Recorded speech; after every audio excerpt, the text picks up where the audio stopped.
कि मरीज अपना डॉक्टर खुद बने, बिल्कुल ऐसे ही। ताकि उसको पता हो कि क्या चीज़ रॉन्ग है, क्या चीज़ राइट है। बजाय इसके कि आप जाते ही उसको थ्रेट करें या जाते ही उसको ऐसी बातें कर दें कि जिससे वो बेचारा और डाउन हो जाए, तो बेहतर है कि पहले उसको एजुकेट करें, थोड़ा उसकी काउंसलिंग करें, उसको बताएं कि भाई कुछ नहीं है, बीमारी है, हो गई, कोई मसला नहीं, अब इसकी है और उसको कोई भी कॉम्प्लिकेशन हो सकती सही। है जो कि इरिवर्सिबल भी हो सकती है, जी इवन कि डेथ भी हो सकती जी है। बिल्कुल। तो अगर एक डायबिटिक पेशेंट का शुगर लेवल लो हो जाए, जिसको हम हाइपोग्लाइसीमिया कहते हैं या हाइपोग्लाइसेमिक शॉक कहते हैं, चक्कर फील होने शुरू हो जाते हैं, हाँ, ठंडे पसीने आने शुरू हो जाती हैं, इवन कि उसका जो बिहेवियर है वो जी। चेंज होना शुरू हो जाता है। इंसुलिन पे हैं या ऐसी दवाइयों पे हैं जिनको हम सल्फोनाइल यूरियाज कहते हैं, जिनका काम होता है बॉडी में से इंसुलिन निकालना। इंसुलिन निकालना वो सही। इंसुलिन निकालती है बॉडी में से हम्म, दवाई, और इंसुलिन क्या करती है, ग्लूकोज लेवल डाउन डाउन करती हो है। जाता है, तो ज़्यादा कुछ छोटा सा कुछ स्नैक ले लें, लें, एनर्जी तो है कुछ ना ले बॉडी लें, में। ताकि हाँ। कोई फ्रूट ले लें, कुछ हम्म, ले लें, ताकि आपका शुगर लेवल मेंटेन रहे। बिल्कुल। छोटी मोटी बात ऊपर नीचे होगी, ब्लड प्रेशर ऊपर हो जाता है उनका, तो इसका भी इससे ताल्लुक है कि सिर्फ फूड से ही ताल्लुक है। जज्बाती कोई वो हो जाए तो हम्म, उसका ब्लड प्रेशर बढ़ता है। ऐसे ही है। यही चीज़ शुगर लेवल में भी है। ठीक है। अगर जो एक उसमें टाइप 1 होती है, एक टाइप 2, ये दो मशहूर किस टाइप्स की डायबिटीज़ हैं। एक तो टाइप 1 डायबिटीज़ होती है, उसमें तो इंसुलिन बनती ही नहीं जिस समय। देखिए दो सवाल है ना आपके, कि एक तो टाइप्स, टाइप्स पहले उस पर कितनी बात है? आती थी हाँ कि जी। शुगर की बीमारी के वैसे 3, 4, 5, 6 किस्म की टाइप्स हैं। नंबर 1 टाइप 1 डायबिटीज़ है, ठीक नंबर 2 है। टाइप 2 डायबिटीज़ है। सही। विद इन डेज आती है। हम्म, जैसे ही आपने दवाई छोड़ी, शुगर कंट्रोल नहीं किया, तो विद इन डेज ये आपको आ गई। बिल्कुल जो सही। टाइप 2 डायबिटीज़ है, ये भी बड़ा डेंजरस है अगर ये कंट्रोल ना हो, लेकिन इसका जो डेंजर है, ये थोड़ा क्रॉनिक है डायबिटीज़ के, जी, तो उसको खतरा बढ़ा हुआ है। एक बिल्कुल आम सही। बंदे जिसकी नहीं है फैमिली और एक हम्म, इस बंदे में जो है फ़र्क है, इसको हम्म। ज़्यादा खतरा है, इसको आगे जाके डायबिटीज़ हो सकती है। तो ये अगर अभी से अपना लाइफस्टाइल बेहतर कर लेता है तो चांसेस आर के शायद ये बच जाए। बच जाए बिल्कुल, बाकी हम्म, लाइफस्टाइल की गेम तो है। पोर्शन साइज कंट्रोल में रखते हैं बिल्कुल सही है। जी, आप भूख रख के खाते हैं, हाँ। मतलब जो सुन्नत भी है जी जी कि बिल्कुल। आपके आगे प्लेट पड़ी हुई है और आपका जितना है आप उतना ही डालें जितना आपको पता है कि खाने। ये अंदर से जिस्म को हल्का करती है। देखिए डायबिटीज़ अगर कंट्रोल में, जैसे मैंने बताया, अगर जी। कंट्रोल नहीं है तो ये हम्म, सबसे डेंजरस है। जब सेल में ग्लूकोज नहीं जाता तो एनर्जी नहीं मिलती सेल को। हाँ तो सेल जो बेसिक यूनिट है बॉडी का, वो क्या है, सेल है। जी सेल से मिलके टिश्यू बना, टिश्यू से मिलके ऑर्गन बने, और फिर हमारी बॉडी बनी। बिल्कुल। ठीक है ना। पेशेंट्स को, जो डायबिटिक पेशेंट्स हैं, उनमें 75% लोगों को डिप्रेशन होता है। एजुकेशन जो आपकी नस्लों को जी आगे बढ़ा रही है, बिल्कुल। और आपकी जो सेहत है जो आपको सेहतमंद बना रही है, आगे सेहत के साथ ही आप आगे कामयाब हो सकते हैं ना। जी बिल्कुल बीमारी में तो बिल्कुल। नहीं आप ना जंग जीत सकते हैं, ना कभी लड़ाई नहीं। कर सकते हैं। ठीक है ना। डिवाइस और खासतौर पे उसमें जो स्ट्रिप डलती है वो बड़ी सेंसिटिव होती है। सेंसिटिव होती है, अगर अंदर सेंसर्स होते हैं ना, जी। तो अगर वो गिरता है तो वो हम्म, टूट सकता है। अंदर नहीं भी टूटेगा, काम कर रहा होता है, रीडिंग्स गलत देना शुरू होता बिल्कुल है, ऐसे एरर ही। आना शुरू होता है। आप खाना किसी दिन कुछ और खा रहे हैं, किसी दिन और कुछ खा रहे हैं, दवाई किसी दिन ले रहे हैं, किसी दिन नहीं दे रहे, किसी दिन एक्सरसाइज कर रहे हैं, नहीं कर रहे हैं, आपको अपनी डिजीज की तरफ से बिल्कुल केयर बेफिक्र ही हुए नहीं हुए है, आप। बेफिक्र हुए में, फिर आपको डेली करनी है भाई। हाँ। तो ये सजा है आपकी। ये बर्निंग का इशू उनको पिछले को 7-8 साल से हमने हर तरह की मेडिकल ट्रीटमेंट करवा के देख ली, सब कुछ है, लेकिन बर्निंग उनकी बढ़ती जा रही है डे बाई डे। जी, शुगर कंट्रोल भी है अभी उनकी।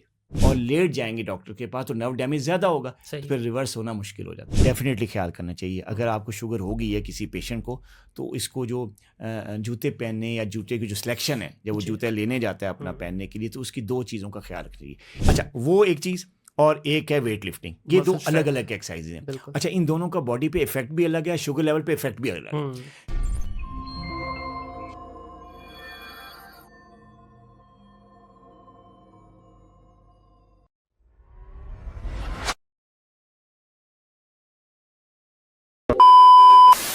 अस्सलाम वालेकुम ख़वातीन और हज़रात, welcome back to another podcast of think digital. My name is Munir Ahmad. आज की इस नशिस्त के अंदर एक बड़े अहम टॉपिक पे बात करेंगे। पाकिस्तान में हर 4 में से एक शख्स जो है डायबिटिक पेशेंट है। ना जाने कहाँ से ये बीमारी हमारे इस पूरे माशरे में, ना सिर्फ पाकिस्तान में बल्कि पूरे एशिया रीजन के अंदर, इंडो पाक रीजन के अंदर ये बीमारी बड़ी तेज़ी से फैल रही है और इसका कोई हल भी नहीं है। हम मीठा हमारे सामने आता है तो रुक नहीं पाते। अब डॉक्टर साहब से बात करेंगे और पूछेंगे कि क्या ये सिर्फ मीठे की वजह से है या इसके पीछे और भी कुछ वजूहात हैं। हमने तो सिर्फ मीठे को ही नाम दे दिया, हम कहते हैं जलेबी ना खाएं, रसगुल्ले ना खाएं, बर्फ़ी ना खाएं, तो खाएं तो क्या खाएं। दूसरी तरफ से कुछ लोग कहते हैं समोसे ना खाएं, तो भाई हम जाएँ तो जाएँ कहाँ पे। तीसरी तरफ जाते हैं तो कहते हैं भाई गोश्त भी ना खाएं, तो हम क्या खाएं, सिर्फ सब्जियाँ। सब्जियों की तरफ जाते हैं तो उस पर भी मना कर दिया जाता है।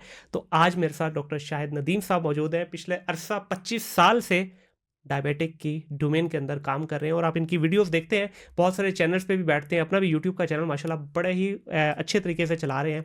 और अभी भी इस वक्त जब मेरे सामने बैठे हैं, इसके बाद भी इनकी आज भी एक रिकॉर्डिंग और कल भी 2 रिकॉर्डिंग है। डॉक्टर साहब बहुत शुक्रिया आपका, आप ऑल द वे इस्लामाबाद से तशरीफ़ लाए, रोज़े की हालत में भी हैं, सफ़र करके आए, लेकिन माशाल्लाह हाँ जी। इस वक्त भी बड़े फ्रेश लग रहे हैं आप। हाँ जी, जी, अभी मैं रोज़े से हूँ, लेकिन बस अल्लाह का शुक्र है, अल्लाह की देन है। बिल्कुल सर, ऐसा ही है, शुरू के 2-3 रोज़े होते हैं और उसके बाद फिर मेरे ख्याल में आखिरी 4-5 जो होते हैं ना, जी, वहाँ जी। पे तो आपकी बॉडी एक्चुअली वीकनेस की तरफ थोड़ा जाना शुरू हो एग्ज़ैक्टली जाती है। वो जो सारी जो पूरा गुज़ारा होता है ना जी, जी, रमज़ान जी। के आखिरी हिस्से में, फिर वो थोड़ा-सा हुँ। वीकनेस आ जाती अच्छा, है। ये भी सर डॉक्टर साहब डिपेंड करता है। हाँ। 2 तरह के रोज़े हैं। ये पता नहीं कहना चाहिए नहीं, लेकिन मैं अक्सर कह देता हूँ ये बात। एक है पाकिस्तानी रोज़ा, एक है इस्लामी रोज़ा। तो हम रखते हैं पाकिस्तानी रोज़ा। अच्छा। तो उसमें तो बजाय इसके कि हम थोड़ा कमज़ोर होने के, इस्लामी रोज़े में तो यही है ना कि आपका पूरे उसकी जो है महीने में आप रखते हो रोज़े और थोड़ा वज़न भी गिरता है सब है। लेकिन हमारे यहाँ माशाल्लाह हर बंदे का वज़न 2 से 3 किलो बड़ा होता है। बढ़ जाता है, हाँ, ये क्योंकि बात। 1.5 किलो तो पकौड़े खाने तो हैं ये हमने। मेरा पाकिस्तानी स्टाइल है। ये पाकिस्तानी स्टाइल ये पाकिस्तानी स्टाइल है सही, सर, एग्ज़ैक्ट। 1.5 से 2 किलो पकौड़ों वाला और जो वज़न बढ़ने वाला। जी, जी, इस्लामी जी। रोज़ा तो कहता है कि पता चलना चाहिए 30 दिन के बाद कि वाक़ई इस बंदे ने रोज़ा रखा है। 30 दिन रोज़ा रखा है। तो जी, जी। लेकिन हमारे यहाँ थोड़ा कम होता है, ख़ास तौर पे लाहौर में तो देखा जाए तो अच्छा। माशाल्लाह अभी आप हैं 2 दिन, या तो देखिएगा जी, तो जी। आपको पता चलेगा कि वाक़ई इफ्तारियाँ किस तरह होती हैं। जी, एग्ज़ैक्टली। डॉक्टर साहब थोड़ा-सा मैं आपके जो इस जर्नी के बारे में जानना चाहूँगा। डेफ़िनेटली वैसे आपको माशाल्लाह 30 साल हो गए मेडिसिन के अंदर काम करते हुए। जी, जी। डायबिटिक के ऊपर ही क्यों आपने इनिशियल 5 साल के बाद इस पे शिफ्ट हो गए? पिछले 25 साल से आप इस पे काम कर रहे हैं। तो जी, इसकी जी। क्या मेजर वजह थी? देखिए, मेरी स्पेशलिटी तो मेडिसिन है। जी। ग्रेजुएशन के बाद फिर स्पेशलाइजेशन के बाद तो जो मेरा स्पेशल इंटरेस्ट की जो वजह आप पूछ रहे हैं ना, वो देखा था कि मैं जब मैंने मेडिसिन प्रैक्टिस शुरू की जॉब्स में और जी। प्राइवेट प्रैक्टिस में, तो मैंने देखा कि जी जो डायबिटिक पेशेंट्स हैं ना, वो काफ़ी ज़्यादा मिसमैनेज हो रहे हैं। ठीक है। मिसमैनेज इन द सेंस, एक तो पेशेंट के एंड पे, हुँ। दूसरा डॉक्टर के एंड पे। ठीक है। पेशेंट के एंड पे ये कि लोग जो है ना इसको बीमारी समझते ही नहीं। हुँ। हालांकि एक्चुअली ये जो बीमारी है, ये आपके अंदर अगर इसको सही तरह से कंट्रोल ना किया जाए, इसका सही तरह से इलाज ना किया जाए, तो ये बहुत सी दूसरी बीमारियों को पैदा कर देती है बॉडी में, बिल्कुल सही। और जिसका इलाज भी मुश्किल होता है, हुँ। जिसका फिर रिवर्सल भी मुश्किल होता है। तो मैंने ये देखा कि एक तो पेशेंट के एंड पे इसको सीरियस नहीं लिया जाता, ठीक है। और जब सीरियस नहीं लिया जाता तो उसको मैनेजमेंट सही नहीं होती। जब हुँ। मैनेजमेंट सही नहीं होती, फिर कॉम्प्लिकेशंस आती हैं तो फिर ऑर्गन फेलियर होता है, हुँ। जिसमें जो आप ब्लाइंडनेस देखें रेटिनोपैथी की वजह से, बिल्कुल। किडनी फेलियर देखें जो हुँ। नेफ्रोपैथी की वजह से, हार्ट डिजीज़ देखें। तो ये चीज़ मैंने देखा कि यार ये ऐसी डिज़ीज़ है जो कि डिज़ीज़ बर्डन जो है, हार्ट हुँ। प्रॉब्लम, किडनी प्रॉब्लम, आई का प्रॉब्लम, ये सारे प्रॉब्लम बढ़ाने में सबसे पीछे जो बैकग्राउंड में जो काम हो रहा है वो ये कर रही है, ये ठीक बीमारी है, कर। एक तो ये वजह थी। दूसरी डॉक्टर्स एंड पे था कि डॉक्टरी साइड पे ये कि जो है ना सही तरह से मैनेजमेंट नहीं होती है एज अ हुँ। डायग्नोसिस। मतलब कि अगर टाइप 1 है तो उसको इंसुलिन देनी चाहिए, टाइप 2 है तो उसको ओरल मेडिकेशंस को पहले देना चाहिए, लाइफस्टाइल मॉडिफिकेशंस हैं, बैलेंस डाइट है। जी। तो पाकिस्तान में जो है ना मैंने देखा कि यार ये जो है ना, एक तो अवेयरनेस की कमी है, हुँ। दूसरा ये कि डॉक्टर्स बिजी होने की वजह से और इस स्पेशलिटी की तरफ लोगों का, डॉक्टर्स का रुझान बड़ा कम है। तो सही। जो स्पेशलिस्ट हैं, जो इस फील्ड के स्पेशलिस्ट जैसे डायबिटोलॉजिस्ट हैं, बहुत कम है। राइट। अब आने शुरू हुए हैं, हुँ। लेकिन जब मैंने स्टार्ट किया तो उस वक्त डायबिटीज़ में कोई इतने लोग काम ही नहीं कर रहे आई थे। सी। मैं मतलब पाकिस्तान का उस वक्त में मैं फर्स्ट था या सेकंड होऊंगा आई जो सी। कि मैंने काम जब स्टार्ट किया। हुँ। उसके बाद तो आहिस्ता आहिस्ता फिर आगे।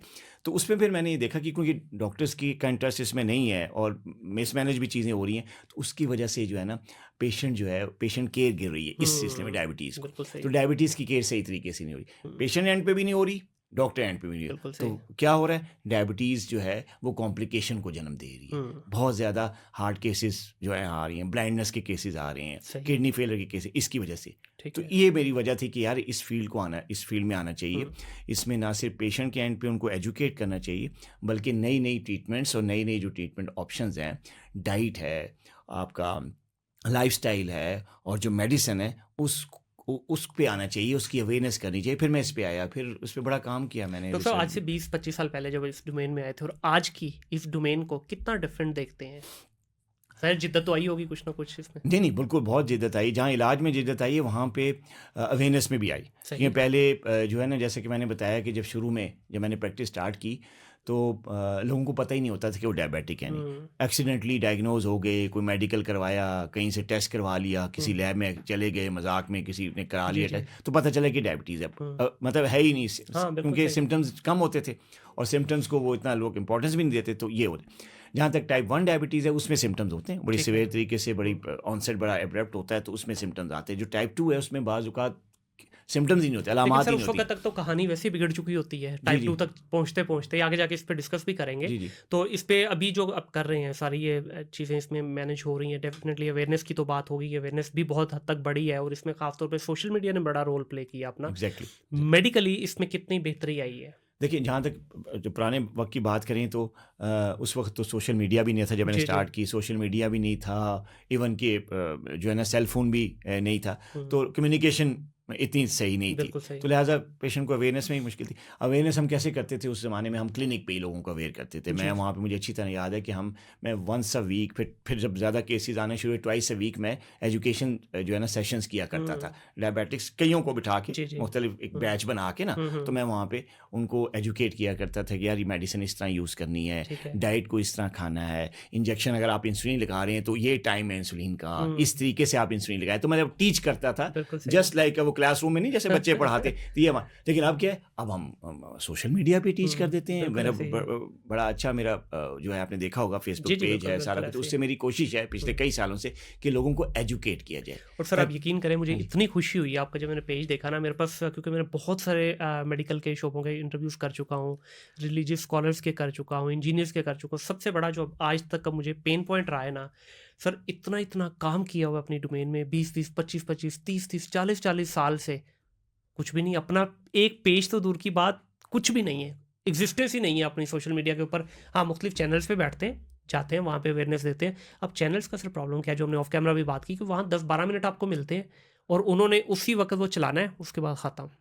ठीक है, हाँ, आपका चैनल अभी वीडियोस जो पड़ी हुई हैं, जो अभी भी हम्म। आपकी रिकॉर्डिंग चल रही, ये ताहयात पड़ी रहनी, जब तक ये चैनल लाइव है आपकी अवेयरनेस फैलती रहेगी। अल्हम्दुलिल्लाह, अल्हम्दुलिल्लाह। देखिए, मैं अपना एक थोड़ा सा, अपनी तारीफ अपने मुंह से अच्छी नहीं होती। I am the first one जो सोशल मीडिया पे डायबिटीज़ की जो अवेयरनेस के हम्म, सिलसिले में ना, मैंने जो पहला कदम माशाल्लाह, उठाया कई साल पहले।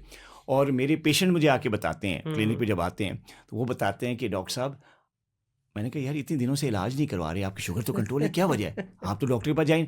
सर, आपके पेज, आपकी वीडियो से आप इतनी अच्छी तरह से एजुकेट करते हैं, पेशेंट्स कह रहे हैं कि जी कि हमने आपके लेक्चर सुन के, आपकी वीडियोस देख के हमने शुगर कंट्रोल कर ली। फीस मारेगी लेकिन। अब ये हमारी, तो अब देखिए ना, अब ये कोशिश कई सालों से चल रही है। हम्म, और अब तो माशाल्लाह बहुत सारे लोग इसमें आ गए हैं, जी, कई कई सीनियर डायबिटोलॉजिस्ट भी आ गए हैं जो कि एजुकेट कर रहे हैं लोगों को। लेकिन मैं उस वक्त की बात कर रहा हूँ जब पुराने ज़माने से आपने पूछा ना, बिल्कुल सही तो है। उसमें तब्दीली ये थी कि उस वक्त खुद एजुकेट किया जाता था हुँ, लेक्चर्स में और सारा कुछ है। फिर आहिस्ता आहिस्ता इंफॉर्मेशन टेक्नोलॉजी में जिस तरह तरक्की होती रही, टेलीफोन आया, मोबाइल्स आए, फिर सेल फोन आए, तो फिर ज़रा बेहतर हो गई। लेकिन फिर भी उस वक्त भी मैंने देखा कि जब सेल फोन भी आ गया, सोशल मीडिया भी आ गया, फिर भी अवेयरनेस कम थी। हुँ। डॉक्टर्स पे टाइम नहीं होता, जी, बिल्कुल बिजी ऐसे ही, होते हैं हाँ। डॉक्टर्स, वो अवेयरनेस और वो हुँ। एजुकेशन पे। तो मैंने बेड़ा उठाया कि मैंने कहा मैं करता नहीं हूँ सर, ये काम। बहुत अच्छा तो काम मैंने कर रहे हो, टाइम और ख़ास निकाल तौर के। पे जो सीनियर डॉक्टर्स हैं ना, उनके जी पास तो जेनुइनली टाइम नहीं है।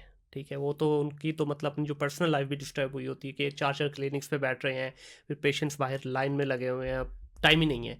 तो उसके बीच में ये टाइम निकालना स्पेशली, को देखें ये बड़ी नहीं, जो है ना, देखें, मतलब मुश्किल काम है ये, हाँ ऐसा नहीं हाँ, है। मैं भी इस वक्त आई एम द बिजिएस्ट जो डायबिटोलॉजिस्ट है इस वक्त बिल्कुल, इस्लामाबाद माशाल्लाह। पिंडी में। हुँ, मेरी अपॉइंटमेंट भी चूँकि महीने बाद या जी।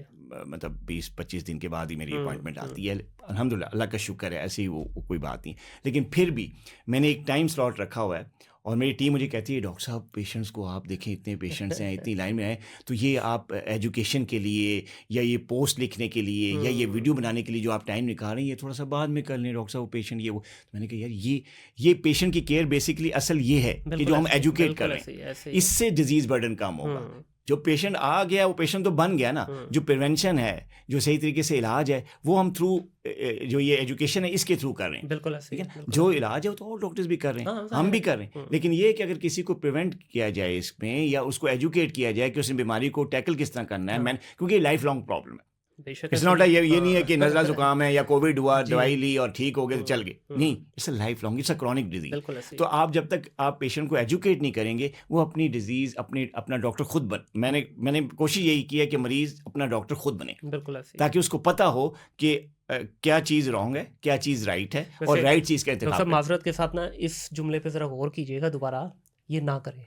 क्या? पहले ही 25 करोड़ अवामत आई डॉक्टर बनी हुई है, अच्छा, ठीक है। हाँ, ये तो आप उनको और कह रहे हैं कि अपना डॉक्टर खुद बने। नहीं, खुद करने से मैंने कि इसमें देखिए हाँ, मॉनिटरिंग है। एजुकेशन हो जाए, आपको हाँ, सेल्फ अवेयरनेस हो, देखिए आपको अब पता इसमें हो। जी, अब देखिए इसमें मॉनिटरिंग है, कंटीन्यूअस हाँ, मॉनिटरिंग। अब बिल्कुल ऐसे डॉक्टर ही। आपको घर बैठ के आपको रोज़ आपका शुगर नहीं चेक कर रहा होगा, ट्रू आपने ट्रू करनी ट्रू है। ट्रू ऐसे और ये ऐसे। मॉनिटरिंग आपकी लाइफ लॉन्ग है। मतलब जब तक आप ज़िंदा हैं, आपने अपनी शुगर लेवल चेक करने हैं, बिल्कुल सही। आपने अपने टेस्ट रेगुलरली करवाने। हम्म, तो अगर मैं एजुकेट कर दूं कि यार ये लेवल्स आपने इस तरह से चेक करने हैं, आपने HbA1c 3 महीने बाद करवाना है, इस तरह आपने कोलेस्ट्रॉल को चेक करना है, इस तरह अपने ब्लड प्रेशर पे नज़र रखनी है, तो इससे कॉम्प्लिकेशंस बहुत कम होती हैं, कंट्रोल की तरफ जाता है। यानी आपकी जो डायबिटिक पेशेंट है उसकी मैनेजमेंट सही होती है। बिल्कुल सही इससे है। इससे ये होती है कि लोगों को जो है ना मतलब जो डायबिटिक पेशेंट है वो मतलब एक आम बंदे की तरह सेहतमंद ज़िंदगी गुजार सकता है। बिल्कुल गलत सही। कॉन्सेप्ट ये है कि वो नहीं गुजार गुजार सकता। सकता तो है, सही मैंने है। ये ट्रैक इसलिए चूज़ किया कि मैं चाहता हूँ कि जो हमारी डायबिटिक पेशेंट्स हैं वो भी नॉर्मल बंदों की तरह ज़िंदगी जिएं, बैलेंस डाइट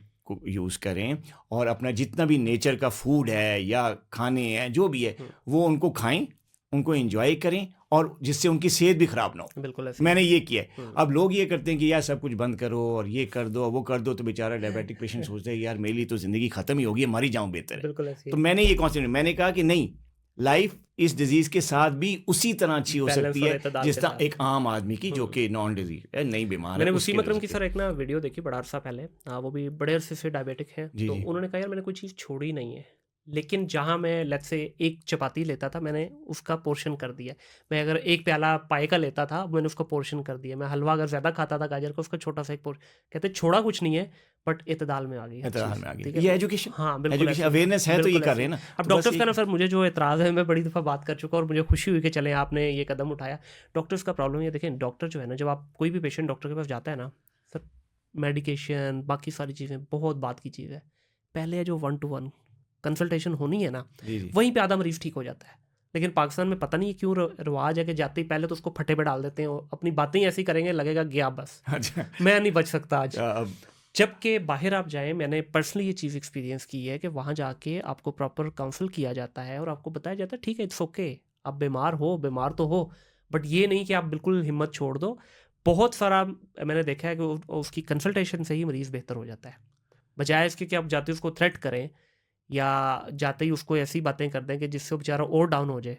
तो बेहतर है कि पहले उसको एजुकेट करें, थोड़ा उसकी काउंसलिंग करें, उसको बताएं कि भाई कुछ नहीं है, बीमारी है, हो गई, कोई मसला नहीं, अब इसकी जी जी जो है ना उसकी इलाज की तरफ चलते हैं बजाय इसके थ्रेट करने की। जी जी तो इस पे आप क्या कहना चाहेंगे, ये आपकी पूरी फर्टेलिटी में ये चीज़ है? नहीं वो है तो सही, लेकिन इसमें वैसे मैं तो वही मुहावरा कहूँगा कि पांचों उंगलियां बराबर नहीं बेशक होती। ऐसे ही है। सारे डॉक्टर्स एक जी तरह जी नहीं जी। होते। कुछ हैं डॉक्टर्स जो कि बिजी होने की वजह से या किसी भी वजह से जो है ना उनका बिहेवियर या उनका जो इखलाक है उस तरीके से नहीं है जिस तरह पेशेंट एक्सपेक्ट कर जी रहा होता है। बिल्कुल बिल्कुल। ठीक है ना। लेकिन जो मैं अगर अपनी बात करूं तो मेरे पेशेंट जो हैं वो बल्कि कई दफ़ा मेरे मुंह पे भी कहते हैं, मेरा जो स्टाफ है उसको भी बात पता है कि जी डॉक्टर साहब के पास जब हम बैठते हैं और डॉक्टर साहब से जब हम चेक करवाते हैं तो हमारी आधी बीमारी उनके सामने बैठ के ठीक हो जाती है, आधी बीमारी चले वो ठीक कर बिल्कुल देते ऐसे ही होंगे। है, तो बिल्कुल ये ऐसे ही है। उनका ये, और बहुत सारे पेशेंट्स का मेरा यही स्टेटमेंट होता है जब वो मेरे पास आते हैं। वजह उसकी ये कि देखिए मेरा एक प्रिंसिपल है, जब तक आप एक मुस्कुराते हुए फेस के साथ, एक आई कांटेक्ट के साथ, अब आप किसी पेशेंट को देखेंगे नहीं, उससे बात नहीं करेंगे, उसकी तकलीफ को सुनेंगे नहीं, जी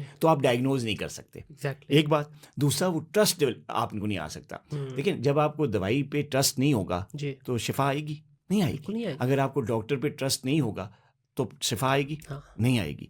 तो मैं मेरा जो, और ये शुरू से जब से मैंने प्रैक्टिस स्टार्ट की जी। तो मेरा यही प्रिंसिपल है कि मुस्कुराहट के साथ, स्माइलिंग फेस के साथ, आई टू आई कांटेक्ट करके, पेशेंट्स की प्रॉब्लम सुन के, जो जो उनकी हिस्ट्री है पूरी फिजिकल एग्जामिनेशन करके फिर मैं डायग्नोसिस करता हूँ। बिल्कुल सही। मैं कोई टच एंड गो नहीं करता। तो ये बहुत मेरा अच्छी बात है। ये प्रिंसिपल है शुरू से ऐसा सर ही ये है। डोमेन भी ऐसी है ना कि एक दफ़ा जो आपका, अभी मेरी वालदा जो है एक ब्लड प्रेशर के डॉक्टर के पास जा रही है, पिछले 15 साल से जा रही हैं, ठीक है। सेम अभी जो शुगर वाले हैं वो भी ऐसे ही, ऐसा नहीं कि एक दफ़ा गए बस उसके बाद ख़त्म।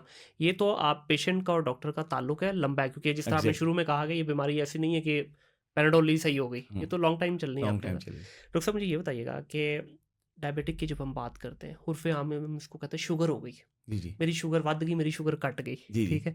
तो ऐसे ही। इसको क्या कहेंगे, डायबिटिक कितना डिफरेंट है शुगर एक एलिमेंट है इसका या वैसे ही हमने इसको लोकल नाम दे दिया हुआ है? नहीं देखें, शुगर बाकी एलिमेंट तो है, जैसे ग्लूकोज बढ़ता है ना, जी, जी, बेसिकली जो अगर टेक्निकल नाम दें तो ब्लड ग्लूकोज राइज हो जाता है, जी सही। जिसमें डायबिटीज़ कहते हैं इसको, कि जी आपका ब्लड ग्लूकोज लेवल नॉर्मल से हाई हो गया तो आपको डायबिटीज़ होगी, चाहे वो टाइप 1 है टाइप 2 है, जो भी किस्में, वो अलग बात है ना। लेकिन बेसिक पैथोलॉजी क्या है कि लेवल जो ग्लूकोज का बढ़ गया, तो ग्लूकोज का उर्दू में नाम क्या होता है? मीठा, मीठा, हाँ। या जिसको हम शुगर शुगर कहते कह देते हैं, हैं। हाँ। शुगर तो अंग्रेजी का वर्ड जी, है, जी, लेकिन जी। इसको बस वो अटैच हो गया ना कि शुगर लेवल बढ़ गया हाँ। तो शुगर होगी। बिल्कुल तो ये इसलिए अटैच हुआ है कि ये ग्लूकोज लेवल डायबिटिक्स में ब्लड में नॉर्मल से ज़्यादा हो जाता है, तो इसको शुगर हाई कहते हैं। बिल्कुल सही तो है। इसी से फिर नाम निकला है कि जी मेरी शुगर बढ़ गई, तो मेरी शुगर लो हो गई, तो इस ठीक है। तो इसमें भी आगे सर 2 चीज़ें आ जाती हैं। कुछ जी। लोगों की हाई होती है, 3 हो गई ना, बल्कि एक तो नॉर्मल है आपकी, जी, एक जी। फिर हाई हो जाती है, एक लो हो जाती है। जी, जी। हाई और लो दोनों प्रॉब्लम है, बीमारी का नाम है, राइट? जी, जी। अगर आप बीच में जो एक रेंज है उसमें रहते हैं तो यू आर परफेक्टली फाइन। लो हो गई तब भी खतरा, हाई हो गई तब भी। इन दोनों में, हाई और लो के अंदर ज़्यादा डेंजरस कौन सी है? हाँ जी, देखिए ये जो मैं थोड़ा सा इसको पेशेंट को मैं ज़्यादा मुश्किल टर्म्स में नहीं डालता, जी। लेकिन आसान टर्म है। हाँ। जो हाई हो जाती है ना, उसको हम कहते हैं मेडिकल टर्म में हाइपरग्लाइसीमिया, ठीक हो यानी गया। आपका जो ग्लूकोज लेवल है वो नॉर्मल से हाई हो रेज हो गया, गया, ठीक है। राइज हो गया, इसको हाइपरग्लाइसीमिया कहते हैं। अगर नॉर्मल लेवल से शुगर लेवल लो हो जाए जी। तो उसको हाइपोग्लाइसीमिया कहते हैं। ओके। तो ये दोनों चीज़ें जो है ना, ये ठीक नहीं है। हाइपरग्लाइसीमिया हो जाए तो कई तरह की chronic complications, long term complication जन्म लेती हैं। जो हाइपोग्लाइसीमिया हो जाए ना, तो ये बहुत बड़ी इमरजेंसी होती है। बिल्कुल सही अगर है। शुगर पेशेंट में अक्सर पेशेंट्स का हाइपोग्लाइसीमिया हो जाता है, नॉर्मल लेवल से इस हद तक ग्लूकोज लेवल नीचे गिर जाता है कि वो इमरजेंसी या डेंजरस लेवल को टच करने लग बिल्कुल जाता सही है। है। तो उसमें अगर उस वक्त फ़ौरन उसको फर्स्ट एड ना दी जाए, उसको टैकल ना किया जाए, इलाज ना किया जाए, तो कोमा में जा सकता है पेशेंट, डेथ हो सकती है। तो बड़ा लाइफ थ्रेटनिंग किसिंग तो प्रॉब्लम मतलब है। लो होना ज़्यादा खतरनाक है compared to high। अगर डायबिटिक पेशेंट का शुगर लेवल एक ख़ास हद से, और वो है 70 मिलीग्राम, ठीक अगर है। 70 मिलीग्राम से एक शुगर पेशेंट का लेवल नीचे आता है तो वो ख़तरनाक है, और वो ज़्यादा ख़तरनाक है। हाइपरग्लाइसीमिया भी ज़्यादा ख़तरनाक है, लेकिन हाइपरग्लाइसीमिया टाइम लेता है। हाँ, इसमें अगर आपको मौका मिल हाइपरग्लाइसीमिया जाता है। अगर आपका 6-6 महीने हाइपरग्लाइसीमिया रह रहा है, साल रह रहा है, फिर आपको कॉम्प्लिकेशंस आएंगी। जी, सही हो गया। लेकिन हाइपोग्लाइसीमिया अगर एक ही वक्त में एक ही दफ़ा हुआ है तो वो भी लीथल हो सर वो तो सकता है। मैंने देखा है कि मतलब विद इन 5-10 मिनट्स पेशेंट हाथों में आ जाता है बिल्कुल आपके। एग्जैक्टली। तो सर ये इसमें साथ साथ ज़्यादा हम छोटे डेंजरस छोटे टोटके भी बताते जाएं। ठीक है, एक तो है ना कि डॉक्टर के पास वो तो सबसे अव्वलीन तरजीह होनी चाहिए, जी, जी। लेकिन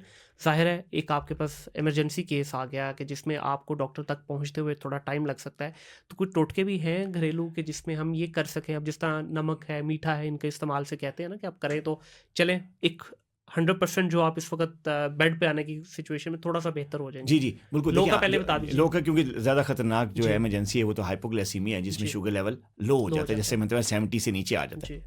तो उस सूरत में जो सबसे बड़ी फर्स्ट है, और फर्स्ट एड है, बल्कि ये नहीं कि टोटका है, ये हम इसे कहते हैं फर्स्ट एड है, ठीक और है। ये करनी ही पेशेंट को चाहिए, या उसके रिलेटिव या जो उसके साथ रहने वाले लोग हैं जो उसको उस कंडीशन में देख रहे हैं, क्योंकि डॉक्टर तक पहुंचते हुए या हॉस्पिटल तक पहुंचते हुए तो देर लगेगी। बिल्कुल। तो इतनी देर में जो है ना वो पेशेंट बहुत ज़्यादा सीरियस हो जाएगा, और वो कोमे में जा सकता है, और उसको कोई भी कॉम्प्लिकेशन हो सकती सही। है जो कि इरिवर्सिबल भी हो सकती है, जी। इवन कि डेथ भी हो सकती जी है। बिल्कुल। तो अगर एक डायबिटिक पेशेंट का शुगर लेवल लो हो जाए, जिसको हम हाइपोग्लाइसीमिया कहते हैं या हाइपोग्लाइसेमिक शॉक कहते हैं, तो उस सूरत में घर वालों को ही या उसको खुद ही या इस तरह की चीज़ें करनी चाहिए कि ये टोटका ही है, बल्कि एक फर्स्ट एड है और ठीक लाइफ है। सेविंग है। बिल्कुल और सही। क्या करना है, उसको मीठा लेना है। घर में जो भी कोई मीठी चीज़ पड़ी है, फ्रिज ठीक में है। कोई जूस पड़ा है, कोई कोल्ड ड्रिंक पड़ी है, वो ले ले। अगर कुछ भी नहीं है, कोई मीठा मौजूद नहीं है, तो चीनी। आप चीनी घोल के पानी में तो उसको पिला दें, या वो खुद पी ले। ठीक है। ठीक है, या ग्लूकोज पड़ा हुआ है, या कोई जामे शीरी है, या रूह अफ़ज़ा है, कोई भी ड्रिंक कोई पड़ा भी हुआ ऐसी है चीज़ जिसमें मीठे की जिसमें मीठा मिकदार है, ज़्यादा है। मिकदार ज़्यादा है, उसको आप कोशिश ये होनी चाहिए कि लिक्विड फॉर्म में ले, लिक्विड में। क्योंकि अगर आप सॉलिड फॉर्म में लेंगे या उसको देंगे Dissolve नहीं पेशेंट होगा। को, तो वो डिज़ोल्व होने में टाइम लगेगा, जी। और time is critical. Critical, time तो बहुत ज़रूरी है ना, टाइम सेव करना है आपने, वरना तो वो कोमे में जा सकता है। जी। तो इसलिए आप लिक्विड फॉर्म में कोई भी मीठा घर में मौजूद है, खुद बना के चीनी घोल के देना चाहते हैं, कोई कोल्ड ड्रिंक है, कोई जूस वगैरह पड़ा है, तो वो दे दें। तो ये ठीक है। सबसे ज़्यादा बड़ा टोटका और ये इमरजेंसी मतलब फर्स्ट एड है। ठीक तो है। अगर पेशेंट या पेशेंट के रिलेटिव फ़ौरन जो है इस लेवल को जांचते हुए, देखते हुए अगर ये कर लेते हैं तो लाइफ सेव हो जाती है। ठीक है सर, इससे पहले कि हम हाई वाली तरफ जाएं, मुझे ये बताइएगा कि इसकी कोई इनिशियल साइन भी होते हैं या ये अचानक हो जाता है आपको? ये जो हाइपोग्लाइसीमिया होता है, देखिए इसके इनिशियल साइन होते हैं, ठीक है। पेशेंट को फील होता है। पेशेंट अगर हाइपोग्लाइसीमिया जाता है तो उससे पहले हल्की हल्की उसको भूख लगनी शुरू होती है। ओके। हल्की भूख के साथ अगर फिर भी वो उसको केटर नहीं करता या चेक नहीं करता अपना लेवल, या चेक नहीं करवाता, सही। तो अब ये चीज़ मज़ीद वर्स होती है, और कुछ खाता नहीं है तो शुगर लेवल मज़ीद डाउन होता है। जी। जैसे जैसे शुगर लेवल डाउन होता है तो और सिम्टम्स भी आते हैं, जैसे भूख लगने के बाद उसको हल्की सी डिजीनेस, चक्कर फील होने शुरू हो जाते हैं, हाँ, ठंडे पसीने आने शुरू हो जाती हैं, इवन कि उसका जो बिहेवियर है वो जी। चेंज होना शुरू हो जाता है, चिड़चिड़ापन उसको थोड़ा। चिड़चिड़ापन आ जाता है, गुस्सा आ जाता है, वो इर्द गिर्द के बैठे हुए लोगों को डांटना शुरू कर देता है। और फिर उसको जब फिर भी फर्स्ट एड ना दी जाए तो जी। मज़ीद जब लेवल नीचे होता है तो फिर उसके बिहेवियर में एक और चेंज आती है, और वो ये आती है कि वो उसकी जो अंडरस्टैंडिंग है, जी। कंसंट्रेशन की जो एबिलिटी है वो ख़त्म हो जाती है, या सही। आहिस्ता आहिस्ता कम हो जाती है। यानी आप उसको कुछ पूछ रहे होते हो, जवाब कुछ और आ रहा होता है। मतलब आप मौसम पूछ रहे हो तो वो खबरें बता रहा है, हाँ, मतलब बिल्कुल समझ में सही। वो हाँ, कंसंट्रेट नहीं कर पा रहा, वो ठीक हो अंडरस्टैंड नहीं गया। कर पा रहा। फिर आहिस्ता आहिस्ता जब भी नहीं है तो स्वेटिंग वगैरह वो तो मैंने बता दी कि वो जी, होती जी। रहती है। उसके बाद भी अगर फर्स्ट एड ना दी जाए तो फिर आहिस्ता आहिस्ता पेशेंट जो है वो नींद बेहोशी की तरफ जाना शुरू होता है, ओके। उसको हल्की सी नींद आनी शुरू हो जाती है। इवन कि कई जो हमारे पेशेंट हैं, हमारे रिलेटिव आके बताते हैं उनके कि जी ये बैठे बैठे जो है ना ये गिर के सोने लग पड़ा था, okay. Just sleep. Hmm TV program कि देख रहे हाँ, हैं, कि सब गिरे देख रहे हैं, और और शुगर लेवल हुआ, उसने जज नहीं किया, मॉनिटर नहीं किया, कोई किसी ने देखा नहीं, सब अपने टीवी प्रोग्राम में बिजी हैं, जी। वो भी टीवी ड्रामा देख रहा है, और फिर एकदम वो सो गया। सो गया। जब हाथ लगाया तो पूरा गीला था, पसीना आया हुआ था, उठाया नहीं उठ रहा, तो बेहोशी की तरफ, नींद बेहोशी की तरफ चला गया। तो उस वक्त भी उसको दी जा सकती है मीठा। तो ये कुछ सिम्टम्स होते हैं जो कि स्टार्ट में होते हैं। तो ये सर आगे फर्दर अगर लेट्स से कोई क्रिटिकल कंडीशन में चला गया, फर्दर किन बीमारियों को, कॉमन जो बीमारी हैं जिनको लीड करता है, हार्ट अटैक वगैरह की तरफ जाता है या बाकी? देखिए, ये बड़ा अच्छा सवाल आपने किया। देखिए, जब हाइपोग्लाइसीमिया होता है तो सबसे पहले तो ब्रेन का डैमेज शुरू हो जाता है जी, ना। सही है। ब्रेन के जितने भी सेल्स हैं, क्योंकि उनमें जो ब्रेन की खासियत है कि ब्रेन के सेल्स जो एनर्जी यूज़ करते हैं वो ग्लूकोज से करते हैं। ग्लूकोज के अलावा उनको कोई और जो है ना इंग्रेडिएंट नहीं चाहिए। ठीक हो गया। तो जब ग्लूकोज लेवल ही डाउन हो गया हाँ, तो ब्रेन के सेल्स को एनर्जी मिलना बंद होगी, तो सही। ब्रेन सेल जो हैं वो बीमार होने शुरू हो जाते हैं, वो डेड होना शुरू हो जाते हैं। उसमें फिर जब कंटिन्यूसली अगर ज़्यादा लोगों को ज़्यादा हाइपोग्लाइसीमिया के अटैक होते हैं तो उनकी फिर मेमोरी लॉस होना शुरू हो जाती है, ठीक है। उनकी कंसंट्रेशन की एबिलिटी कम हो जाती है, उनका इंटेलिजेंस आईक्यू कम हो जाता है, हम्म वो पढ़ाई में पीछे रहना शुरू हो जाते हैं। जो यंग लोग हैं बिल्कुल जिनका सही। शुगर लेवल लो होता है पढ़ाई में, फिर ऑफिस की जो जॉब अगर कोई करता है तो ऑफिस में जो है खास करके कोई क्रिटिकल जॉब, को फाइनेंस की जॉब कर रहा है, हिसाब किताब कर रहा है, उसमें गलतियां करनी शुरू हो जाती हैं, सही। प्रोडक्टिविटी बहुत हद तक कम हो जाती है।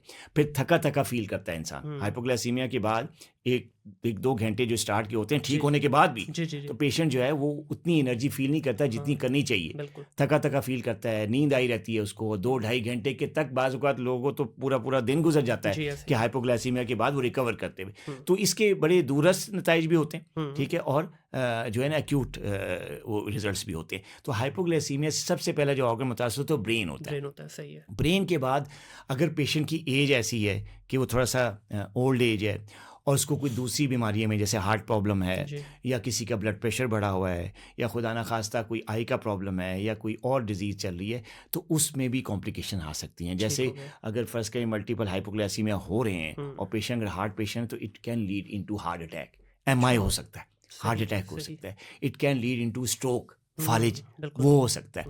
तो ये चीज़ें जो है ना ये बड़ी जो है वो डेंजरस हैं, और बड़ी मतलब ऐसी बीमारी आपको दे देती है जिससे रिवर्स होना बहुत प्रॉब्लम है। बिल्कुल जैसे सही। अगर स्ट्रोक हो गया तो मुताजी आ गई, ज़ाहिर है, बिल्कुल ऐसे ही है। वो सर रिवर्सिबल इसकी डैमेज कोई हो। एज भी है? आजकल तो मतलब हम सुनते हैं कि दोनों ही हाई और लो दोनों की प्रॉब्लम चल रहा है यंग एज के बच्चों में भी, इवन स्कूल कॉलेज तक में ही आता है, लेकिन वो वैसे डायबिटीज़ की एज, जी जी देखिए डायबिटीज़ की बीमारी तो आजकल जो है ना यंग लोगों में ज़्यादा हो रही है, मिडिल है। एज के लोगों में ज़्यादा हो रही है, और टाइप 2 ज़्यादा हो रही है। ठीक है। वजह उसकी हमारी लाइफस्टाइल है, उस पर बात करेंगे बाद में। बिल्कुल। लेकिन ये जो हाइपोग्लाइसीमिया या हाइपोग्लाइसीमिया की एज की बात करें तो हाइपोग्लाइसीमिया ज़्यादातर उन लोगों में देखा गया है जो यंग हैं, जो इंसुलिन पे हैं, या ऐसी दवाइयों पे हैं जिनको हम सल्फोनाइल यूरियाज कहते हैं, जिनका काम होता है बॉडी में से इंसुलिन निकालना। इंसुलिन निकालना, वो सही। इंसुलिन निकालती है बॉडी में से दवाई, और इंसुलिन क्या करती है, ग्लूकोज लेवल डाउन डाउन करती होता है। है, ज़्यादा डाउन हुआ तो ज़्यादा डाउन हुआ तो ऐसे बच्चे, यंग लोग, मिडिल एज, जो कि थोड़ा एक्सरसाइज भी कर रहे हैं, जी। मोबाइल हैं, सारा दिन घर से हाँ, बाहर होते हैं, ऐसी इंसुलिन या ऐसी ओरल टैबलेट्स ले रहे हैं जो कि इंसुलिन के लेवल को बढ़ाती है सही। और ग्लूकोज को कम करती है लेवल को, जैसे सल्फोनाइल यूरियाज जी। है।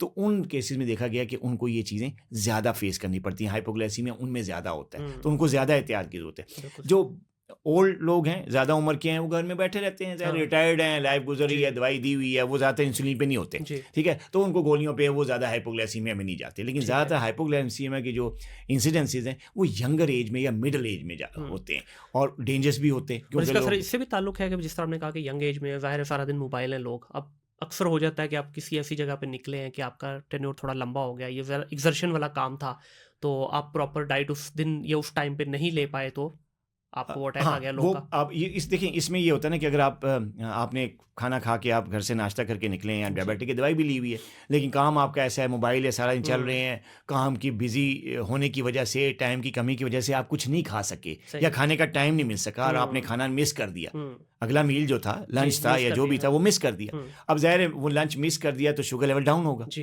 जब डाउन होगा तो फिर आपको ये सिम्पटम्स आएँगे जो कि मैंने बताए हैं। तो हुँ, ये जो हमारे डायबिटिक पेशेंट्स हैं, आपकी पॉडकास्ट के हवाले से मैं कहूँगा कि अगर आप डायबिटिक हैं, ऐसी दवाइयाँ ले रहे हैं जिससे ग्लूकोज़ लेवल कम होता है, तो आपको अपना मील मिस नहीं करना। बिल्कुल ठीक ठीक है, है? बिल्कुल। अगर आप बिज़ी हैं, कोई हुँ, रूटीन है, तो ठीक है आप प्रॉपर मील नहीं ले सकते, एक लंच नहीं कर रहे आप, हुँ, रोटी-चावल नहीं खा रहे, जी, ठीक है ना? या कोई प्रॉपर हाँ, मील नहीं खा रहे, कुछ छोटा-सा कुछ स्नैक ले ले लें, लें, एनर्जी तो आए कुछ ना ले बॉडी लें में। ताकि हाँ, कोई फ्रूट ले लें, कुछ हुँ, ले लें ताकि आपका शुगर लेवल मेंटेन रहे। बिल्कुल सही है। आप कंट्रोल है, काम भी करते रहें हुँ, और आप किसी किस्म की इमरजेंसी का शिकार बिल्कुल ना सही। हों। अब सर थोड़ा डिस्कस करते हैं हाई वाली साइड पे। जी, जी। इसका थोड़ा-सा ज़रा बताइएगा कि इसमें किस तरह से रहती है रूटीन? ये भी अचानक से होता है हाई या किसी इंसिडेंट की वजह से? आजकल हमने देखा है जैसा ब्लड प्रेशर के पेशेंट हैं, कुछ छोटी-मोटी बात ऊपर-नीचे हो गई, ब्लड प्रेशर ऊपर हो जाता है उनका। तो इसका भी इससे ताल्लुक है कि सिर्फ़ फूड से ही ताल्लुक है? जब हाँ, आप देखिए हो गए एक ये दफ़ा। बड़ा अच्छा सवाल किया आपने। देखिए हाइपरग्लाइसेमिया है, शुगर लेवल हाई होने हुँ, को कहते हैं जी, और वो हाई लेवल जो है 200 से अबव 250 से अबव हाइपरग्लाइसेमिया शुरू हो जाता है। ठीक फिर है। आगे वो लेवल जितना भी आगे जी, जाएगा जी। फिर ज़्यादा कॉम्प्लिकेशन हाँ। होगी। तो ये जो हाइपरग्लाइसेमिया है, ये डायबिटिक्स में तो होता ही है, डायग्नोसिस हुँ, ही है, शुगर लेवल तो बढ़ता है, वो तो हाइपरग्लाइसेमिया होती ही है, तभी शुगर लेवल जी, जो है वो बीमारी आपको डायबिटीज़ होती है, शुगर लेवल हाई होता है। बिल्कुल। लेकिन क्या आपका पूछने का मतलब ये है कि अगर हाइपरग्लाइसेमिया हो जाए, तो क्या स्ट्रेस हुए की हुए वजह से पेशेंट की बात कर रहा हुए हूँ कि मैं। पेशेंट जो हाँ, डायबिटिक है जी, और अगर उसको किसी का स्ट्रेस हो गया, कोई हाँ। इमोशनल उसको शॉक लगा है, खुशी की खबर है, कोई हुँ, गमी की खबर है, कोई लड़ाई हो गई, कोई जी, झगड़ा बिल्कुल। हो गया, इस किस्म की बात जी, जी, से जी। जी हाँ, डेफ़िनिटली जिस तरह बीपी का आपने कहा ना ब्लड प्रेशर के हाँ। पेशेंट का अगर कोई भी इमोशनल शॉक उसको मिले या जज़्बाती कोई वो हो जाए, तो हुँ, उसका ब्लड प्रेशर बढ़ता है। ऐसे ही है। यही चीज़ शुगर लेवल में भी है। ठीक है। अगर जो किसी पेशेंट को अगर फ़र्ज़ करें किसी तरह से कोई शॉक मिलता है, कोई हुँ, लड़ाई हो जाती है, कोई एंग्ज़ायटी है, कोई परेशानी है, कोई स्ट्रेस है, कोई टेंशन है, चाहे वो ऑफ़िस रिलेटेड है, घर रिलेटेड कुछ है, भी हो सकता है। झगड़ा हो गया है, हुँ, दोस्त से हो गई जी। लड़ाई, उससे भी शुगर लेवल बढ़ता है और हुँ, उससे काफ़ी ज़्यादा शुगर लेवल बढ़ता है जिसको हम हाइपोग्लाइसीमिया कहते हैं जी। और वो बेशक दवाई ले रहा है। हुँ, इससे पहले बिल्कुल ठीक था कंट्रोल लेवल लेकिन ये क्योंकि इमोशनल वो बेचारा स्ट्रेस में आ गया तो हुँ, स्ट्रेस की वजह से शुगर लेवल बढ़ता है।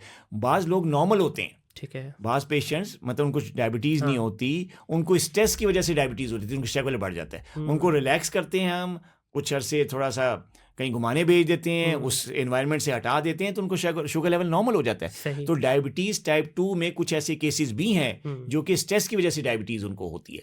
तो अगर उनकी नींद पूरी हो जाए, वो अपनी एंग्ज़ायटी को, अपने स्ट्रेस को कवर कर लें, उस पे काबू पा लें, तो उनकी शुगर ठीक हो जाती है। बिल्कुल ऐसे सही है। केसेस भी हैं। हुँ, तो शुगर लेवल बढ़ने का जज़्बात के साथ और गुस्से से, लड़ाई झगड़े से, स्ट्रेस के साथ बहुत गहरा ताल्लुक है। बिल्कुल सही। सर एक बड़ा कॉमन जो है ना जब भी कोई डायबिटिक पेशेंट आता है ना तो एक कॉमन डिबेट छिड़ती है, इंसुलिन लेनी चाहिए, नहीं लेनी चाहिए? टैबलेट्स पे रहना है या इंसुलिन इंजेक्शन पे रहना है? इसके बारे में सर क्या कहना चाहेंगे? क्या ये मिथ है इंसुलिन बहुत सारे लोग डरते हैं, ख़ास तौर पे डॉक्टर डराते हैं, एक दफ़ा लग गई लाइफ टाइम है। हाँ, तो क्या ये हाँ, हकीकत है? नहीं इस तरह की बहुत सारी मिस आपने मैंने कई वीडियोज़ में, पॉडकास्ट में बात बार-बार मेंशन करता रहा हूँ, अच्छा कि आपने भी सवाल कर लिया। ये बहुत बड़ी मिथ्स हैं, 2-3 ये जी। इंसुलिन के बारे में। हुँ। पहली मिथ तो ये है कि जी अगर इंसुलिन आपको दे दी गई डॉक्टर की तरफ से तो आखिरी स्टेज है बस तुम मर गए। हाँ, ठीक है, बिल्कुल। एक तो ये। दूसरी मिथ इसके बारे में है कि यार अगर तुम्हें इंसुलिन दे दी गई है इसका मतलब है कि तुम्हारी अब शुगर ठीक हो ही नहीं सकती, सही। तुम्हारी कभी भी नॉर्मल हो ही नहीं सकती, तुम्हारा हुँ, इलाज नहीं हो सकता। बिल्कुल तो ठीक ये है। बड़ी मिस इंसुलिन के हवाले से जो है वो मौजूद हैं सोसाइटी में और देखिए इसका ये मिथ हैं सारी इसका ठीक है। टेक्निकल नॉलेज से या मेडिकल फील्ड से कोई ताल्लुक नहीं है हुँ, ठीक है जी इंसुलिन का देना या ना देना अकॉर्डिंग टू द डायग्नोसिस होता है बिल्कुल सही है। कई टाइप्स की डायबिटीज़ होती हैं जी, और एक उसमें टाइप 1 होती है एक टाइप ये दो मशहूर किस टाइप्स की जी, डायबिटीज़ हैं एक तो टाइप 1 डायबिटीज़ होती है उसमें तो इंसुलिन बनती ही नहीं जिस समय बिल्कुल तो उसका सही है। इलाज क्या हुआ इंसुलिन इंसुलिन देनी तो पड़ेगी। इंसुलिन उसमें देनी ही पड़ती है हुँ, और उसमें अगर आप देते हैं तो लोग कहते हैं हो इंसुलिन दे दी बस तुम मर गए ऐसी हुँ, बात नहीं है टाइप 1 डायबिटीज़ जो है उसका इलाज ही इंसुलिन है ठीक है। ठीक है तो ये बहुत बड़ी मिथ है कि अगर हुँ, आपको इंसुलिन मिल गई है तो अब कुछ नहीं हो सकता हुँ, आप गए फारिग ज़िंदगी बिल्कुल से सही। ऐसा नहीं है जहाँ तक टाइप 2 की बात है तो टाइप 2 जो है उनमें मेडिकेशन दी जाती हैं, ठीक है। ओरल टैबलेट्स दी जाती टैबलेट्स हैं दी जिसको हम जाती हैं। ओरल हाइपोग्लाइसेमिक एजेंट्स जी। कहते हैं। ओरल टैबलेट दी जाती हैं, उनमें इंसुलिन नहीं दी जाती। इंसुलिन बहुत कम, कोई 2% या 3% टाइप 2 को दी जाती है, वो भी कि कोई ख़ास किस्म की कॉम्प्लिकेशन हो गई है, ठीक है। कोई सर्जरी हो रही है, हम्म। कोई इन्फेक्शन हो गई है, हम्म। उसको जैसे डायबिटिक फुट है, पाँव का जख्म नहीं ठीक जी हो रहा, जी तो थोड़े अरसे के लिए इंसुलिन दी, उसके बाद बंद कर दी। बिल्कुल ठीक सही है, है। तो ये नहीं हो कि लाइफ टाइम के लिए आपको दे दी। हम्म। तो ये बड़ी मिथ्स हैं जो कि इंसुलिन के हवाले से सोसाइटी में है, और अच्छा कि आपने वो किया। तो लोगों से मैं यही रिक्वेस्ट करूंगा आपके प्रोग्राम के हवाले से कि अगर डॉक्टर ने आपको इंसुलिन दे दी है और आपको कहा है कि जी आप टाइप 1 डायबिटिक हैं, या आपके बच्चे को कहा कि टाइप 1 डायबिटिक है, तो इलाज यही है इसका। बिल्कुल सही है। इसी के साथ वो जो है वो कामयाब इंसान बन सकता है, पूरी ज़िंदगी जो है सेहतमंद तरीके से इंजॉय कर सकता है, बिल्कुल ठीक। अगर आप उसको थोड़ी सपोर्ट दें। फैमिली सपोर्ट भी चाहिए होते हैं ना पेशेंट एग्जैक्टली को, बिल्कुल तो ऐसे। वो आगे भी इस बात पे आपको ज़ाहिर है वो जी मुआशरे बिल्कुल में ऐसे कई ही है। चीज़ें हैं, मिथ्स हैं, वो हाँ और ऐसे भी ही है। उस पर भी हम आएंगे। तो ये जो है ना टाइप 1 का तो इलाज ही यही है। बिल्कुल जहाँ सही है। टाइप 2 डायबिटीज़ को अगर कोई डॉक्टर इंसुलिन देता है, प्रॉपर डॉक्टर, हम्म। क्वैक की बात नहीं कर रहा है, प्रॉपर डॉक्टर अगर कोई इंसुलिन देते हैं और कुछ अरसे के लिए देता है, तो इसका ये मतलब नहीं कि उसकी ज़िंदगी ख़त्म हो गई या उसको बहुत ही कोई आखिरी स्टेज डिजीज़ की होगी, तो ये ठीक है। ऐसी बात नहीं है, कोई कैंसर नहीं है, हम्म। छूत की बीमारी नहीं है। इंसुलिन दी गई है किसी खास वजह से, हाँ। बंद हो जाएगी। आप टाइप 2 डायबिटिक हैं, आप गोलियों पे इलाज करें, बैलेंस डाइट लें, एक्सरसाइज करें, तो आपकी शुगर लेवल ना सिर्फ कंट्रोल होगी बल्कि आप ज़िंदगी की सारी नेमतें इंजॉय कर सकते बिल्कुल हो, सही है। और उस आदमी से जो नॉर्मल फिट है उससे अच्छी ज़िंदगी गुजार सकते हो। बिल्कुल सही। लेकिन ये लोगों के बारे में बड़ी गलतफहमी है कि जी ये तुम्हें हो गई है तो ज़ाहिर है बस। फिर वो देखें, बात हुई है ना, जिस तरह सोशल मीडिया का हम कहते हैं ना कि अच्छा इस्तेमाल है, वहाँ पे फिर अताई हकीम भी तो बैठे हैं ना, वो उन्होंने जी। भी अपनी दुकान चलानी है, जी, ठीक जी, है, तो जी। वो भी फिर इस तरह से करते हैं। जी। अच्छा सर, अभी आपने टाइप की बात की, मल्टीपल टाइम आपने जिक्र किया, टाइप कितनी है इसमें शुगर में, और इसका क्या, इसका इम्पैक्ट क्या आता है, और किस लेवल पे जाके आपको पता चलता है, कॉमन पर्सन को पता चलना देखना हो कि मुझे ये है इस वक्त ये बीमारी या नहीं है, तो वो थोड़ा सा बताइएगा। देखिए, दो सवाल है ना आपके कि एक तो टाइप्स, टाइप्स पहले उस पर कितनी बात है? आती थी हाँ कि जी। शुगर की बीमारी के वैसे 3, 4, 5, 6 किस्म की टाइप्स हैं। नंबर 1 टाइप 1 डायबिटीज़ है, ठीक नंबर है। 2 टाइप 2 डायबिटीज़ है। टाइप 1 यंग एज में होती है, इसमें इंसुलिन दी जाती है जैसे कि मैंने सही कहा। है। टाइप 2 ज़रा मिडिल एज या ओल्ड एज की बीमारी है, लेकिन आजकल यंग बच्चों में भी हो रही है, जी। वो उस पर बात करेंगे बाद में। टाइप 2 डायबिटीज़ होगी जो कि एडल्ट एज में आती है, ठीक है। इसमें इंसुलिन नहीं जाती, ओरल मेडिकेशन, इसी को हम नॉन इंसुलिन डिपेंडेंट डायबिटीज़ भी कहते हैं। ठीक हो गया। जो टाइप 1 है उसको हम इंसुलिन डिपेंडेंट डायबिटीज़ भी कहते हैं। तो ये 2 मेजर टाइप्स हैं। सही। इसके अलावा गेस्टेशनल डायबिटीज़ है जो कि हामला खवातीन में होती है। ओके। खातून जब प्रेग्नेंट होती जी, है तो वो उसको थोड़े अरसे के लिए। थोड़े अरसे के लिए डायबिटीज़ होती है, उसके बाद रिवर्स हो जाती है, उसको गेस्टेशनल डायबिटीज़ कहती हैं। तो ये तीसरी टाइप की। एक और टाइप की डायबिटीज़ है जिसको हम कहते हैं मूडी। ठीक है। मूडी डायबिटीज़ जो है ना उसको कहते हैं maturity onset diabetes of the young. ये यंग एज में होती है, लेकिन होती टाइप 2 तरह की है। ओके। यानी इस मुखाफफ से बनता ये है कि यंग एज में बूढ़ों वाली शुगर होगी, बूढ़ों वाली डायबिटीज़ होगी, ठीक हो। ठीक है नहीं। इसी तरह एक लाडा है, latent autoimmune diabetes of the adult. उसमें क्या होता है कि उसमें आपको जो है ना एडल्ट एज में या थोड़ी मिडिल एज में आपको यंग एज वाली डायबिटीज़ होगी, बिल्कुल यानी बूढ़ी एज में यंग वाली शुगर होगी या ठीक यंग हो वाली गया, डायबिटीज़ होगी। ठीक तो हो ये 2-3 बीमारियाँ। इसके अलावा कुछ ऐसे स्टीरॉयड्स या कुछ ऐसी मेडिकेशंस भी हैं जिनके देने से डायबिटीज़ हो जाती है। बिल्कुल सही। जैसे कोविड में स्टीरॉयड्स दी गई जी, काफ़ी जी, लोगों जी। को, और कई पेशेंट्स मेरे पास आए जो कि पहले बिल्कुल नॉर्मल थे, उस स्टीरॉयड थेरेपी करवाने की वजह से जो है उनको डायबिटीज़ होगी। तो वो डायबिटीज़ जो है जब आप मेडिकेशन से निकलते हैं थोड़े से बाद में वो रिवर्स हो जाती है। तो कई मेडिकेशन हैं टाइप जिसमें 1 और टाइप 2 ही हुई हमारी, Basically और इसमें major ज़्यादा types। खतरनाक कौन सी है? देखिए इसमें अब ये बड़ा अच्छा सवाल है। इसमें देखिए दोनों ख़तरनाक है, ठीक है। अगर सही तरीके से मैनेज ना की जाएं, इनका इलाज सही तरीके से ना की जाएं तो दोनों ख़तरनाक है, ओके।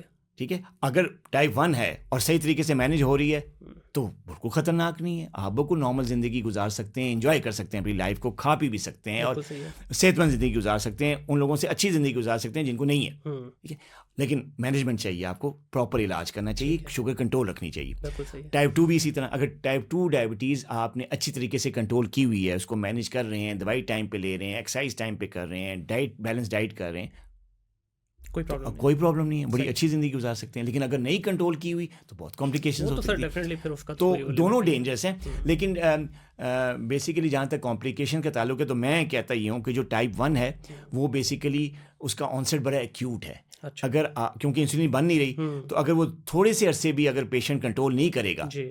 ठीक है ना, मतलब समझें कि एक हफ्ते उसने मेडिसिन नहीं ली और शुगर कंट्रोल ना की टाइप 1 डायबिटिक ने, सही। तो वो फ़ौरन एक बड़ी ख़तरनाक किस्म की कॉम्प्लिकेशन में जा सकता है जिसको डायबिटिक कीटोएसिडोसिस कहते हैं, डीके। ओके। शॉर्ट लफ्स हमारे जी। डॉक्टर उसको डीके कहते हैं, डीके हो गया। हम्म, ठीक है, तो ये जो डीके है डायबिटिक कीटोएसिडोसिस, ये बहुत ही लाइफ थ्रेटनिंग किस्म की कॉम्प्लिकेशन। इसमें क्या होता है, मैं अब टेक्निकल उसमें नहीं जाऊँगा, जी। वो ये होता है कि आपका जो ब्लड है उसमें ग्लूकोज लेवल इस हद तक ज़्यादा हो जाता है कि इलेक्ट्रोलाइट बैलेंस बिल्कुल डिस्टर्ब हो जाता है, और उसमें समझिए ये कि आपका जो ब्लड है उस जी। पेशेंट का जिसको डीके होता है वो एसिड बन जाता है। अच्छा।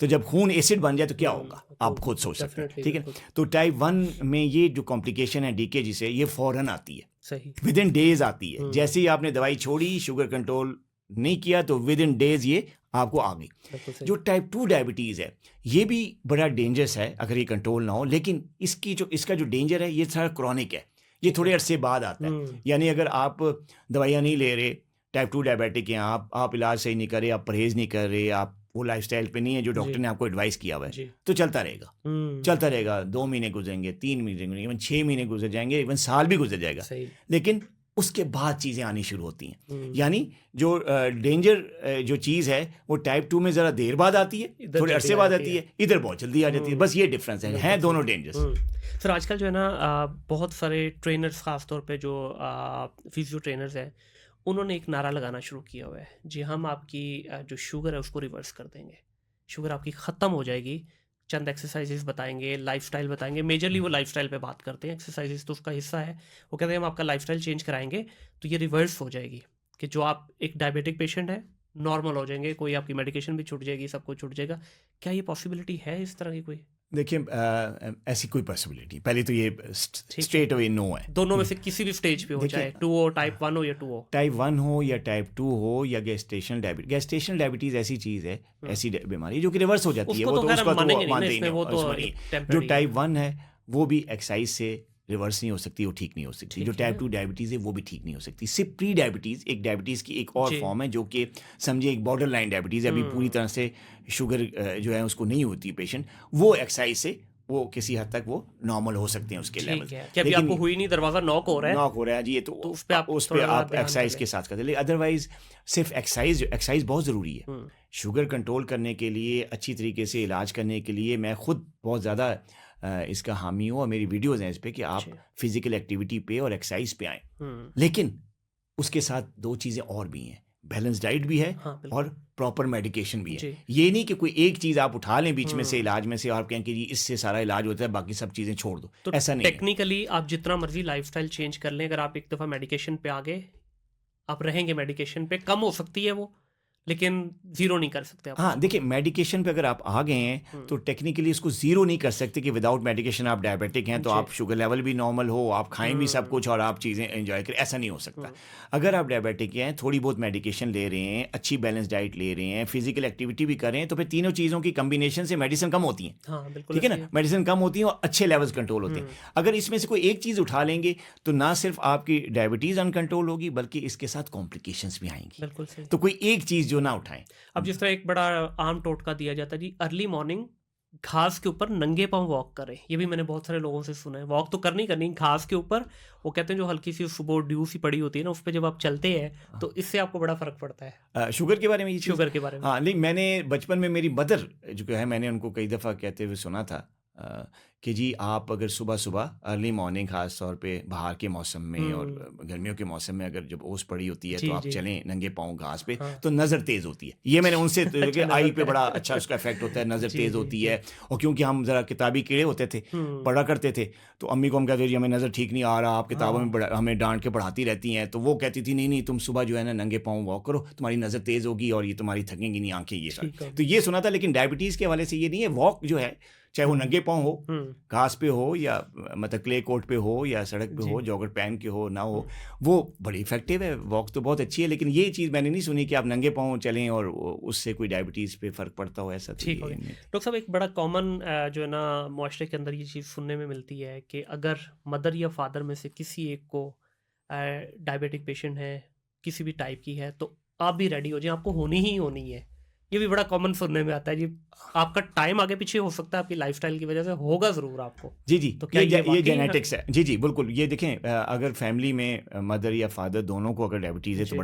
बड़ा स्ट्रॉन्ग फैमिली हिस्ट्री है ना आपकी, जी, वो जी। उसको तो इसमें रिस्क बढ़ जाता है। हुँ। अब ये ज़रूरी नहीं है कि देखें कि मदर फादर को है, मेरे कई पेशेंट ऐसे हैं जिनके जो है ना वो अम्मी अब्बू को डायबिटीज़ नहीं थी, हाँ, सही। किसी भी फैमिली में हुँ, उनको है, ठीक बिल्कुल है? सही। ऐसे कई पेशेंट्स हैं जिनको जिनके अम्मी अब्बू को डायबिटीज़ है, लेकिन हुँ, उनको नहीं है। उनको ऐसे कई नहीं है। उनके रिश्तेदार वो चल रहे हैं, वो अम्मी अब्बू को लेके आते हैं, लेकिन वो नहीं है। तो उनके बहन जेनेटिकली भाई इसकी हिस्ट्री जे मिलती है बट जेनेटिक इतनी स्ट्रॉन्ग नहीं है। नहीं, स्ट्रॉन्ग है, ज़रूर अच्छा, है, लेकिन रिस्क बढ़ाती है। ठीक है। मसलन अगर किसी के अम्मी अब्बू दोनों को डायबिटीज़ है, तो हुँ, ये 100% कन्फर्म नहीं है कि इसको भी हो जाएगी। हाँ। हाँ, इसको तब होगी जब ये इसका रिस्क खतरा बढ़ जाएगा, इसको जी, इसको जी। बढ़ने का। अगर इसने अच्छा बैलेंस जो है अपना लाइफ़स्टाइल को नहीं ठीक किया, अपने अपने वज़न को कंट्रोल में नहीं नहीं रखा, एक्सरसाइज़ नहीं की, हुँ, स्ट्रेस से जान नहीं छुड़ाई और अच्छी डाइट नहीं ली, बैलेंस हुँ, डाइट नहीं ली, जंक फूड पे रहा, जी। ठीक है ना? तो फिर तो इसको होगी, क्योंकि खतरा बढ़ा देती है ना। हाँ, बिल्कुल फैमिली सही। हिस्ट्री अगर किसी की स्ट्रॉन्ग है, उसको मौरूसियत में मिले हुए हैं ये जरासीम हुँ, डायबिटीज़ के, जी, तो उसको खतरा बढ़ा हुआ है। एक बिल्कुल आम सही। बंदे जिसकी नहीं है फैमिली और एक हुँ, इस बंदे में जो है फ़र्क है, इसको हुँ। ज़्यादा खतरा है, इसको आगे जाके डायबिटीज़ हो सकती है। तो ये अगर अभी से अपना लाइफ़स्टाइल बेहतर कर लेता है तो चांसेस आर के शायद ये बच जाए। बच जाए, बिल्कुल, हुँ। बाकी लाइफ़स्टाइल की गेम तो है। और प्री डायबिटिक जो पेशेंट हैं उनको भी अगर लेट्स से जिस तरह पता चला कि यार ठीक है, अभी बॉर्डर लाइन पे नॉक होना शुरू हो गया है, वहाँ से अगर अपना सडन लाइफ़स्टाइल चेंज करता है और बहुत अच्छा लाइफ़स्टाइल चेंज करता है, तो क्या वो डायबिटिक होने से बच सकता है? बिल्कुल, ये मैं यहाँ आपके प्रोग्राम के हवाले से आप उन लोगों को ये अवेयर करना चाहता हूँ कि अगर आप प्री डायबिटिक हैं, जी। तो अगर आप लाइफ़स्टाइल चेंज करें, ठीक है ना? और लाइफ़स्टाइल चेंज करने का मतलब ये नहीं है कि आप किसी जो है ना किसी जिम में चले जाएँ या हुँ। किसी ऐसे क्वैक के पास चले जाएँ और उससे लिख के कोई अपना डाइट प्लान जी, लेना जी, शुरू जी। कर दें, ऐसा हुँ, नहीं है। हुँ, आपने जस्ट क्या करना है, अपने वज़न को कंट्रोल में रखना है, ठीक है। ठीक है? आपने 1 घंटे की 45 मिनट की फ़िज़िकल एक्टिविटी, चाहे वो वॉक की शक्ल में है, चाहे वो जिम में जाके करने की शक्ल में है, हुँ, वेट लिफ्टिंग की शक्ल में है, साइक्लिंग, स्विमिंग, किसी भी किस्म की कोई स्पोर्ट्स है, कोई गेम है, अगर आप वो अपना घंटा डेढ़ आप लगाते हैं उस पे, डेली लाइफ में रोज़ाना अपने वज़न को चेक रखते हैं, अपनी डाइट को बैलेंस डाइट लेते हैं, उसमें कार्बोहाइड्रेट्स भी कम लेते हैं, उसमें फैट्स भी हेल्दी लेते हैं, कार्ब्स भी हेल्दी लेते हुँ, हैं और आप पोर्शन साइज़ कंट्रोल में रखते हैं। बिल्कुल सही है। जी, आप भूख रख के खाते हैं, हाँ। मतलब जो सुन्नत भी है जी, जी, कि बिल्कुल। अब आपके आगे प्लेट पड़ी हुई है और आपका जितना है, आप उतना ही डालें हुँ, जितना आपको पता है कि खाना है। ओवर फीलिंग जो है ना वो ना करें। तो अगर आप सही। इस तरीके से लाइफ़स्टाइल करते हैं, तो आपको कोई वजह नहीं, आप रिवर्स हो जाएगी। बिल्कुल हुँ। आपकी डायबिटीज़ ठीक हो जाएगी। ख़ास तौर पे वज़न, प्री डायबिटिक जो अक्सर होते हैं उनका वज़न ज़्यादा होता है। हाँ, बिल्कुल वो अगला मोटे सवाल भी लोग बल्कि होते मेरा हैं। यही जी, था जी। कि क्या मोटापे से इसका ताल्लुक है? जी, बिल्कुल।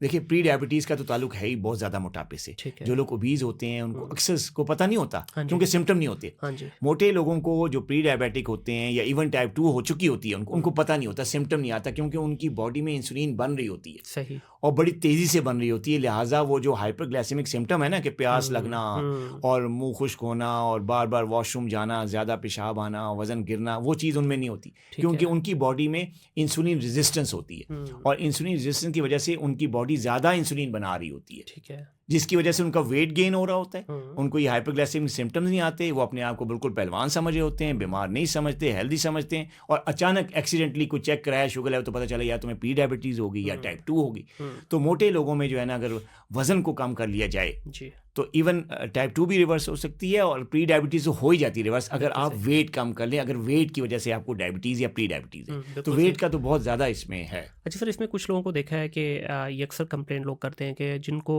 टाइप 1 है या टाइप 2 है, वो एक तो थोड़ा-सा ज़रा जो ज़ाहिरी आपको लग रहे होते हैं बिल्कुल ठीक-ठाक हैं, लेकिन अंदर से टूटा फ़ील करते हैं, मतलब कमज़ोरी फ़ील करते हैं। जो एक जानदार इंसान होता है, लेट्स से 35-40 साल का बच्चा है, ठीक है? वो तो अपनी पूरी जान में है, फिज़िकली लग रहा है, लेकिन अंदर से वो आहिस्ता-आहिस्ता वीक फ़ील करना शुरू कर देता है। तो ये अंदर से जिस्म को हल्का करती है?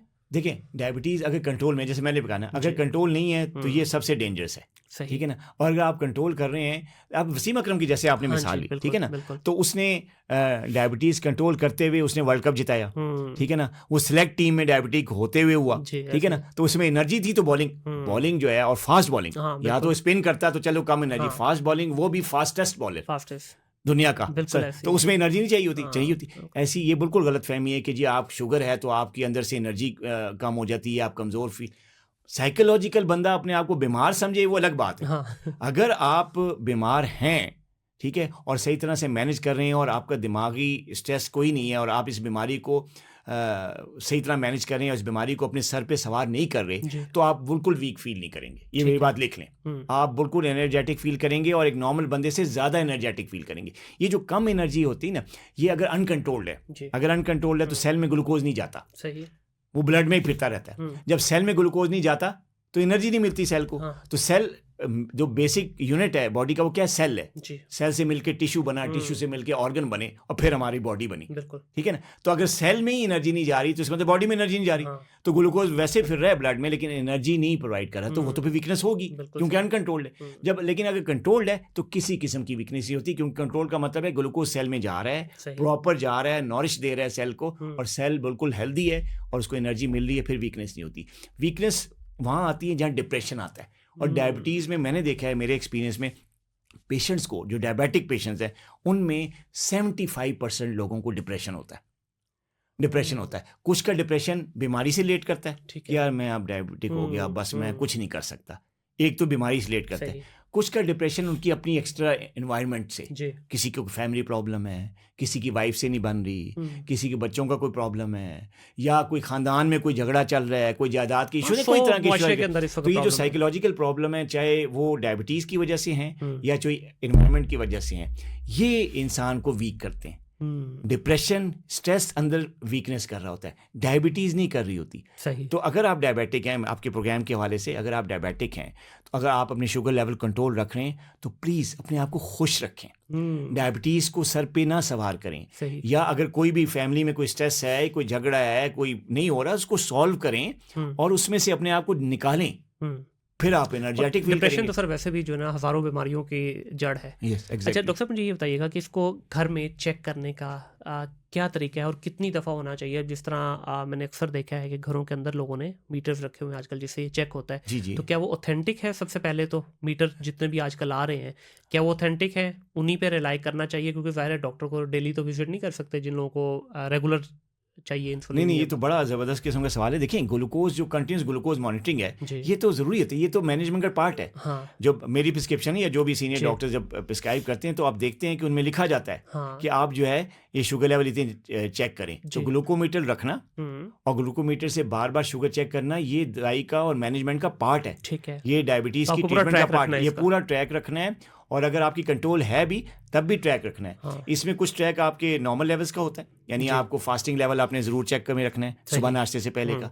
फिर हर खाने के 2 घंटे के बाद का लेवल भी आपने ट्रैक करके रखना है कि जी कितना है, ठीक है। उसका भी लिमिट्स होती हैं। और फिर आपने 3 महीने बाद HbA1c टेस्ट ज़रूर करवाना है ताकि वो जो एवरेज ग्लूकोज लेवल है आपका 3 मंथ्स का वो भी सामने आए। सही। इसके अलावा कुछ ऐसे टेस्ट होते हैं जो कि आपके गुर्दों के लिए, हार्ट की सेहत के लिए और स्क्रीनिंग के लिए होते हैं, वो हम साल में 1 या 2 दफ़ा ज़रूर कराते हैं। ठीक तो है। ये कुछ टेस्ट होते हैं जो कि पेशेंट को ज़रूर करने चाहिए। और ग्लूकोमीटर जो है, जहाँ तक सवाल है आपका कि ग्लूकोमीटर कौन सी कंपनी का, देखिए बहुत सारी कंपनीज कर रही हैं, मैं किसी को प्रमोट नहीं करता। ठीक है। मेरी कभी भी मैंने ना किसी फार्मास्यूटिकल कंपनी को प्रमोट किया है, ना किसी ग्लूकोमीटर वाली कंपनी को प्रमोट किया, हालांकि मुझे ऑफर्स आती हैं, हाँ वो तो लेकिन मैंने कभी भी इसको प्रमोट नहीं किया, क्योंकि मैं जो है ना वो इस बात पे बिलीव करता हूँ कि डॉक्टर्स का ताल्लुक सेहत से है, बिल्कुल ऐसे ही इसी है। तरह हाँ। उस्ताद का ताल्लुक एजुकेशन से है। हम्म, तो ये 2 फील्ड, एजुकेशन जो आपकी नस्लों को जी, आगे बढ़ा रही है, बिल्कुल। और आपकी जो सेहत है जो आपको सेहतमंद बना रही है, आगे सेहत के साथ ही आप आगे कामयाब हो सकते हैं ना। जी, बिल्कुल, बीमारी में तो बिल्कुल। नहीं, आप ना जंग जीत सकते हैं ना कभी लड़ाई नहीं। कर सकते हैं, ठीक है ना। तो जो सेहत और एजुकेशन है, इसमें करप्शन नहीं होनी चाहिए, बस मेरा ये प्रिंसिपल, समझ रहे मेरी बात आप? सर, तो मेरी बिल्कुल। बात समझ रहे हैं? तो मेडिसिन जो है उसमें करप्शन नहीं होनी चाहिए, बाकी और बड़ी फील्ड्स हैं उसमें कर लें, बिल्कुल लेकिन सही। प्रैक्टिस में, मेडिकल में करप्शन नहीं होनी चाहिए। इसलिए मैं किसी कंपनी को या किसी ग्लूकोमीटर कंपनी को प्रमोट कभी भी नहीं करता। हाँ माशाल्लाह अच्छी अच्छी ये जी, सोच है और आपकी। लेकिन ये है कि अच्छी कंपनीज की मिल जाती है, आप मेडिकल स्टोर से पता इनकी करें, ऑथेंटिसिटी में जानना चाह रहा हूँ कि अगर आप अच्छा एक ग्लूकोमीटर लेते हैं तो ऑथेंटिसिटी ठीक रहती है इनकी। बिल्कुल ठीक रहती है अगर वो नीचे ना गिरे। हाँ उसके सेल आप हर महीने बाद, 2 महीने बाद यूज़ के हिसाब जी, से, जी, बिल्कुल। तो वो जो सेल होते हैं अंदर वो आप रिप्लेस कर रहे हैं प्रॉपरली, सही है। उसको गिरने से बचा रहे हैं, बच्चों को हैंडल करने नहीं दे रहे, ठीक है ना। तो अगर ये किस्म की एहतियात कर रहे हैं तो वो ऑथेंटिसिटी क्योंकि ज़बरदस्त है। सेंसिटिव डिवाइस है, खासतौर पे उसमें जो स्ट्रिप डलती है वो बड़ी सेंसिटिव होती है। सेंसिटिव होती है, अगर अंदर सेंसर्स होते हैं ना, जी। तो अगर वो गिरता है तो वो टूट सकता है, अंदर नहीं भी टूटेगा, काम कर रहा होता है, रीडिंग्स गलत देना शुरू होता बिल्कुल है, ऐसे एरर ही। आना शुरू होता है। तो अगर आप उसको केयर कर रहे हैं, उसकी बैटरी रिप्लेस कर रहे हैं, उसको गिरने नहीं दे रहे, तो किसी भी अच्छी कंपनी का है तो ठीक है, ऑथेंटिक है। बिल्कुल सही। अच्छा ये तो डॉक्टर साहब आपने बता दिया कि अगर आपका इर्रेगुलर शुगर लेवल चल रहे हैं तो दिन में आपको 3-4 दफ़ा ये प्रैक्टिस करनी है, लेकिन एक टाइम आता है कि आपकी मेंटेन हो जाती है with the help of medicine और जो आप डॉक्टर गाइड करते हैं। फिर कितनी इंटरवल के बाद चेक करना चाहिए, ये जब तक है लाइफ टाइम डेली बस 4-5 दफ़ा प्रिक करना ही नहीं करना है नहीं देखिए, आपको? नहीं मैं देखिए, मैं इसको नहीं कहता। मैं सिर्फ शुरू में जब हम ट्रीटमेंट नया जी।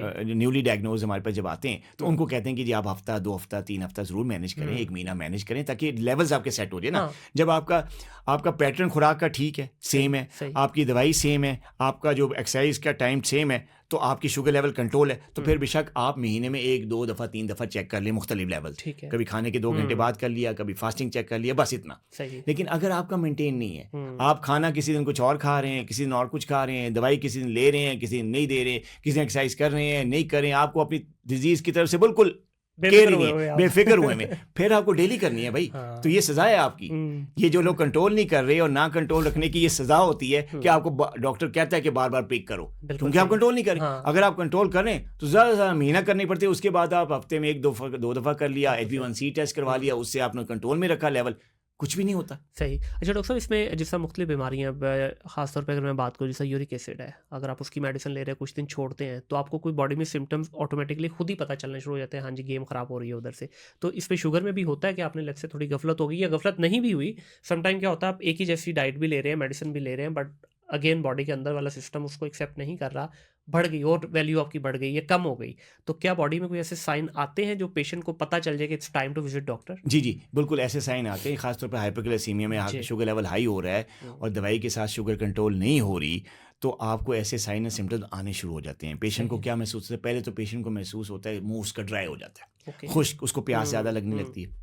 फिर उसको थोड़ा-सा पेशाब ज़्यादा आना शुरू होता है, लेकिन ये चीज़ें दोनों जो है ना कई लोगों में नहीं भी होती। ठीक है। लेकिन एक चीज़ बहुत ज़्यादा होती है, थकावट। हम्म, फटीग, अचानक उसको थकावट फील होने लग सकती है, उसका सही। दिल काम करने को नहीं चाहता, उठ को घर से बाहर मूव करने को नहीं चाहता, कोई काम होता ही नहीं। इवन कि घर वाले कहेंगे यार दुकान से कुछ ये चीज़ ले आओ यार, शॉपिंग कर आओ, पहले तो तुम करते थे, अब क्या तुम्हें 2 दिन हाँ, से हो गया कि तुम उठ ही नहीं रहे, वो जान छुड़ाता है। जान छुड़ाता है। तो थकावट। फिर तीसरी चीज़ है पाँव में दर्द, टांगों में दर्द, सही। पेन शुरू हो जाता है और टांगों में बिला वजह किसी चोट के बगैर, कोई चोट लगे बगैर, कोई मसल का की इंजरी हुए बगैर आपको लेग्स में, खासतौर पे लो लेग्स में और पाँव में जो है वो पेन शुरू हो जाता है, बाज़ औक़ात बर्निंग शुरू हो जाती है। इतनी जलन होती है कि पेशेंट नींद के वक्त सो ही नहीं सकता रात के वक्त और कहता है कि जी मैं तो पाँव लेके बैठा रहता हूँ, जल रहे हैं रात को। तो ये बहुत 2-3-4 सर ये सिम्टम्स हैं। बर्निंग का लाज़मी बताइए, एक्चुअली जी। मेरे फादर को है, इसमें जो सवालात मैंने पूछे हैं ना काफ़ी हद तक ये शायद मुझे इसी वजह से सामने आया कि मेरे फादर को शुगर है। अच्छा। ये बर्निंग का इशू उनको पिछले को 7-8 साल से हमने हर तरह की मेडिकल ट्रीटमेंट करवा के देख ली, सब कुछ है, लेकिन बर्निंग उनकी बढ़ती जा रही है डे बाय डे। जी। शुगर कंट्रोल भी है अभी उनकी। देखिए ये जो बर्निंग जो मैंने ज़िक्र किया ना, ये तो था ना अनकंट्रोल्ड शुगर से पाँव में दर्द हो गया, जलन हाँ, हो गई, हाँ। शुगर कंट्रोल कर ली तो ठीक हो गई, जी। ये वो सिम्पटम थे। हुँ, जो आप जो बात कर रहे हैं वो उसको हम कहते हैं डायबिटिक पॉलीन्यूरोपैथी, ठीक या है। आम तौर पे इसको हुँ, डायबिटिक न्यूरोपैथी का नाम जी दिया जाता है। न्यूरोपैथी ये में। न्यूरोपैथी होती है, इसमें नर्व डैमेज हो जाती है ओके। और ये होती ये है कि काफ़ी लंबे अरसे तक, मैंने कहा डायबिटीज़ जी, की जी, जी। कॉम्प्लिकेशन लेट आती हैं, जी। तो काफ़ी लंबे अरसे तक अगर आपका शुगर लेवल कंट्रोल नहीं रहा, आपने इसकी केयर नहीं की, आपने प्रॉपर एक्सरसाइज नहीं की, प्रॉपर दवाई नहीं ली टाइम पे और प्रॉपर डाइट नहीं ली, तो आपको ये चीज़ें नर्व डैमेज की सूरत में आप ये चीज़ें आपको सज़ा मिलनी शुरू होती है, नर्व डैमेज शुरू हो जाता है। जो नर्व डैमेज शुरू होता है ना वो इरिवर्सिबल होता है। अच्छा। उसको हम स्टॉप तो कर सकते हैं कि मज़ीद नर्व डैमेज ना हो, सही। लेकिन जो नर्व डैमेज जो हो चुकी हैं डैमेज या जो डेड नर्व्स हैं उनका रिवर्सल मुमकिन नहीं है, फिर वो ये रीजनरेट मतलब नहीं कर लाइफ पाते। टाइम आपको जलन देखिए, होती रहेगी? नहीं देखिए उसमें ये है कि जैसे मैंने बताया कि इसकी स्टेजेस हैं, जी। न्यूरोपैथी की स्टेजेस हैं। अगर स्टेज 5 तक गेम पहुंच गई है तो फिर तो ये चलेगी, सही। ये इसका इसमें कोई चीज़ आपको रिलीफ नहीं दे सकती। हाँ, अगर स्टेज 1, 2 या पहली इनिशियल स्टेज में अगर डायबिटिक न्यूरोपैथी है तो अगर आप उस वक्त शुगर कंट्रोल कर लेते हैं, एक्सरसाइज पे आ जाते हैं, प्रॉपर मेडिकेशन लेना शुरू कर देते हैं, अपने वेट को कंट्रोल रखते हैं, अपनी डाइट को ठीक रखते हैं, तो यहाँ पे ये ब्लॉक लग जाता है, आगे फर्दर प्रोग्रेस नहीं होती। जब सही। फर्दर प्रोग्रेस नहीं होती तो जो सेमी डैमेज नर्व्स पड़ी हुई है ना, जी, जी। जो कि अभी पूरी तरह से डेड हुई नहीं नहीं हुई, है, हाँ। तो उनको हम ऐसा टॉनिक देते हैं, ठीक है। हमारी मेडिकेशंस में ऐसा सप्लीमेंट देते हैं, ऐसी मेडिकेशन देते हैं जिससे वो जो सेमी डेड हैं या बेहोश हैं या थोड़ी सोई हुई हैं उन नर्व्स को हम जगा देते हैं, सही, उनको सही। सेहतमंद कर देते हैं, तो वो जो सिम्टम्स हैं वो रिवर्स हो जाते हैं। ठीक हो लेकिन ये चीज़ होती है इनिशियल स्टेज में। हाँ। अगर आप पहले डॉक्टर के पास चले जाएं तो आप ये कर सकते हैं। अगर आप इस चीज़ को लिंगर ऑन करवाएंगे और लेट जाएंगे डॉक्टर के पास तो नर्व डैमेज ज़्यादा होगा, सही। तो फिर रिवर्स होना मुश्किल हो जाता है। तो इस पे चले, अभी अगर लेट्स से हो गई रिवर्स नहीं हो सकती, तो इसकी कोई रेमेडी या कोई क्विक वो है कि कोई इस तरह की कोई उसके ऊपर ऑइंटमेंट लगा ली जाए या कोई इस तरह की कोई टोटका को देसी वो कर लिया जाए जी देखिए, जिससे रिलीफ इसमें मिले? दो तीन चीज़ें हैं। इसमें एक तो किसी भी ऑयल का जो घर हुँ। में ऑयल होते जी। हैं, सरसों का तेल अक्सर हाँ। हर घर में होता है, तो आप मसाज करने हुँ। ऑलिव ऑयल का मसाज ज़्यादा हुँ। अच्छा किया जाता है। तो ये कोई भी ऑयल का मसाज आप करना शुरू हो जाएँ, तो उससे भी काफ़ी हाँ, मेरे रिलीफ़ फादर को होता है। एक्चुअली ऑलिव ऑयल से थोड़ा रिलीफ मिलता है, रिलीफ़ लेकिन वो मिलता है। शॉर्ट टाइम के लिए मिलता है। अच्छा, इस तरह कुछ मेडिकेशंस भी हैं, हुँ। कुछ ऑइंटमेंट्स भी हैं, कोई लोशंस भी हैं, कुछ क्रीम्स भी हैं जिनको लगाने से रिलीफ मिल जाता है। इसके अलावा और एक रेमेडी होती है, एक टोटका कह लें जी। कि आप हल्के से, ज़्यादा ठंडा नहीं, हुँ। क्योंकि बहुत ज़्यादा बर्फ़ डालने वाला ठंडा या बर्फ़ जैसा ठंडा पानी नहीं, ठीक है। हल्का सा ठंडा पानी हुँ। जो है, ये टैप वाटर है, उसको थोड़ा-सा ठंडा करके अगर आप पाँव उसमें रखते हैं, तो काफ़ी रिलीफ आपको मिलता है। ठीक है, उसमें कुछ इसके डालना भी है या बस नहीं, नॉर्मल? नहीं, नॉर्मल। सिर्फ़ ठीक है। डालना नहीं है, उसमें सिर्फ़ पानी रखेंगे तो आपको रिलीफ मिलता है। इसके अलावा आप वॉक करें, हुँ। पाँव की कुछ एक्सरसाइज़ेज़ हैं, मैं अक्सर जी, पेशेंट्स को जी। कहता हूँ, कुछ फुट एक्सरसाइज़ेज़ हैं, जी, उससे रिलीफ मिलता है। बिल्कुल सही तो है। ये चीज़ें हैं कि जिनसे आपको रिलीफ थोड़ी-सी मिल सकता है, रिलीफ मिल छुटकारा सकता नहीं है। है इससे अभी। मतलब छुटकारा मीन्स ये नहीं है कि रिवर्सल नहीं है। हाँ, बिल्कुल सही है। नर्व्स जो डेड हो गई हैं, हुँ। वो तो डेड हैं। अच्छा डॉक्टर साहब, एक बड़ा इंटरेस्टिंग सवाल है, ये आपके पास भी अक्सर आता होगा। जब आप इंसुलिन पे आ जाते हैं ना, तो उस वक़्त बजाय इसके कि आप अपनी रूटीन को बेहतर करें, तो बहुत सारे हमारे बुज़ुर्ग जो है ना, वो कहते हैं हुण ते फट्टे चुक दो मिठे दे, ठीक है? वो पहले से भी ज़्यादा मीठा खाना शुरू कर देते हैं और कुछ लोगों को मैंने ये भी सुना है, बल्कि मैं अपने फ़ादर के केस में भी ये देखा है कि उनको मीठे की जो तलब है पहले से ज़्यादा होती है, जब से उनकी शुगर बहुत हाई रहने लगी। तो ये दोनों सवालों का ज़रा जी, बताइएगा। देखिए ये बहुत अच्छा क्वेश्चन किया। जो इंसुलिन ले रहे हैं ना, और जी। ख़ास तौर पे इंसुलिन लेने वाले टाइप 2 डायबिटिक्स के साथ ये बड़ी सूरत-हाल देखी गई है हुँ।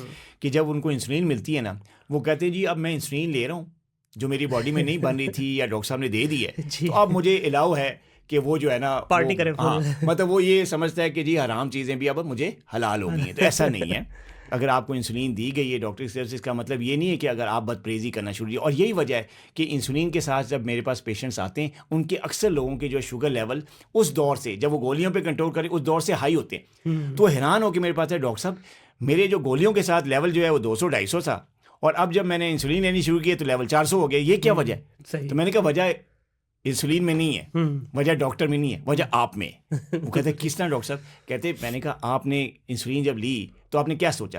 तो कहते मैंने यही सोचा कि अब इंसुलिन मैं ले रहा हूँ तो अब मैं जो मर्जी खाऊं मैं हजम हो जाएगा मुझे। सही। कि यहाँ पे गलती हाँ। ये तो इंसुलिन लेने वाले जो है ना पेशेंट जो हैं वो अक्सर ये समझते हैं कि अब मुझे डॉक्टर ने इंसुलिन दे दी है, अब वो जो डाइट उन्होंने बताई थी जी। कि जी आपने हेल्दी फैट्स लेने हैं, आपने कार्ब्स लो कार्ब डाइट लेनी है, आपने एक्सरसाइज करनी है, आपने रोटी कम खानी है, आपने जो है वो जो है ये जो प्रोसेस फूड होता है, जी। जंक फूड जिसको हम पिज़्ज़ा और ये सारी चीज़ें हैं, बर्गर्स वगैरह, ये आपने नहीं लेने, अब हम ये ले सकते हैं, ठीक है। अब हमें ये अलाउ हो गया। सही। तो जंक फूड चाहे इंसुलिन ले रहे हैं या नहीं ले रहे हैं, अलाउड ही नहीं है। हुँ। तो वो क्या करते हैं कि वो इंसुलिन के बहाने जो है ना वो सारी चीज़ें खाना शुरू हो जाते हैं। उनके घर वाले आके कह रहे होते हैं डॉक्टर साहब जब से आपने इंसुलिन दी है तो इसने तो जनाब हमारे से ज़्यादा ये खाता है हाँ। और हमसे ज़्यादा जंक फूड खाता है, हम नॉर्मल हमें नहीं है, हाँ। ठीक है ना, इसको है तो इसने वो बदपरहेज़ी शुरू की। तो ये बड़ी गलत साइकी है कि अगर आपको इंसुलिन आप ले रहे हैं तो आपको सब कुछ अलाउड नहीं।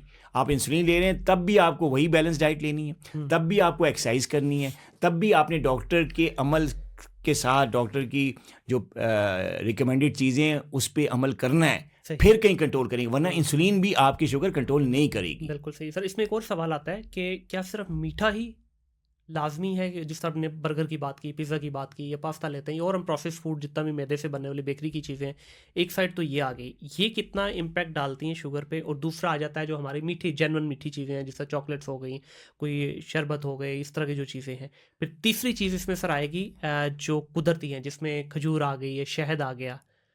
जी हाँ, अब ये 3 पार्ट्स हैं ना आपके, जी, देखें बिल्कुल। देखें ये जो तीनों चीज़ें हैं ना, उनमें वो डायबिटीज़ के लिए मना है, मतलब है। उनका लिमिटेड क्वांटिटी में वो ले सकते हैं। पहली बात करते हैं जो प्रोसेस फूड है, पास्ता हो गया, जी। पिज़्ज़ा हो गया, बर्गर्स हो गए। देखें ये प्रोसेस फूड है, इनमें ग्लूकोज की क्वांटिटी बहुत ज़्यादा होती है क्योंकि ये मैदे से बनती है। मैदे से जो है वो शुगर लेवल बहुत ज़्यादा हाई होता है क्योंकि उसका ग्लाइसेमिक इंडेक्स बहुत ही जो है वो कम होता है। जैसे ही मैदा जिस्म में जाता है फ़ौरन शुगर लेवल हाई होती है, चाहे आप इंसुलिन ले रहे हैं, चाहे जो मर्जी दवाई ले रहे हैं, ठीक है।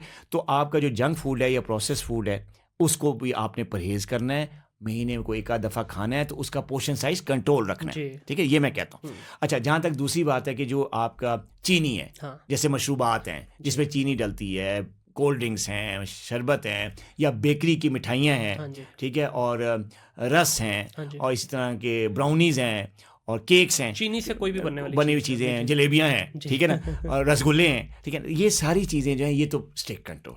बिल्कुल ये सही। उसी तरह स्ट्रिक्ट कंट्रोल जैसे पिज़्ज़ा है, ये उसी तरह भी आपका शुगर लेवल बढ़ाएंगी, ठीक है। अब तीसरी चीज़ है कुदरती मीठा, जी। जिसमें खजूर है, शहद। ये ज़्यादातर हमारे बिल्कुल। पाकिस्तान में ट्रेंड है कि लोग खजूर खाते हैं और डायबिटिक पेशेंट समझते हैं कि जी ये कुदरती मीठा है, ये शुगर नहीं बढ़ाता। नहीं, हाँ। ये भी गलत फहमी। हम्म, अगर आप डायबिटिक हैं और आप खजूर खाएंगे या शहद खाएंगे, आप फ़ौरन अपना लेवल चेक करें, वो आसमान से बातें करेगा, बिल्कुल सही। शुगर लेवल हाई हो जाएगी। हम्म, तो ये चीज़ें भी मना होती हैं। लेकिन अगर आपका शुगर लेवल लो है या आपने अपनी डायबिटीज़ कंट्रोल रखी हुई है, आपने डॉक्टर के मुताबिक जो आपको पैरामीटर्स दिए हुए हैं कि फास्टिंग लेवल में इतना होना चाहिए, HbA1c इतनी होनी चाहिए, रैंडम इतना होना चाहिए, अगर आप उस लेवल पे टच किया हुआ है, आपने टारगेट अचीव किए हुए हैं डॉक्टर के मुताबिक, जी, तो आप ये थोड़ा बहुत ले सकते हैं। हम्म, लेकिन क्वांटिटी उसकी लिमिटेड रखनी है। बिल्कुल ये सही। नहीं है कि अगर आपको कहा हुआ है कि आप ले सकते हैं तो आप 10-10 खजूरें एक टाइम पे खा, नहीं, हाँ। 1-2 खजूर जैसे अफ्तारी में आप जी। सुन्नत को पूरा कर रहे हैं, सुन्नत समझ के खाएं, सवाब भी मिलेगा, शुगर लेवल भी नहीं बढ़ेगा। बिल्कुल लेकिन अगर आपकी अफ्तारी से पहले ही 300 शुगर है हम्म, या 250 है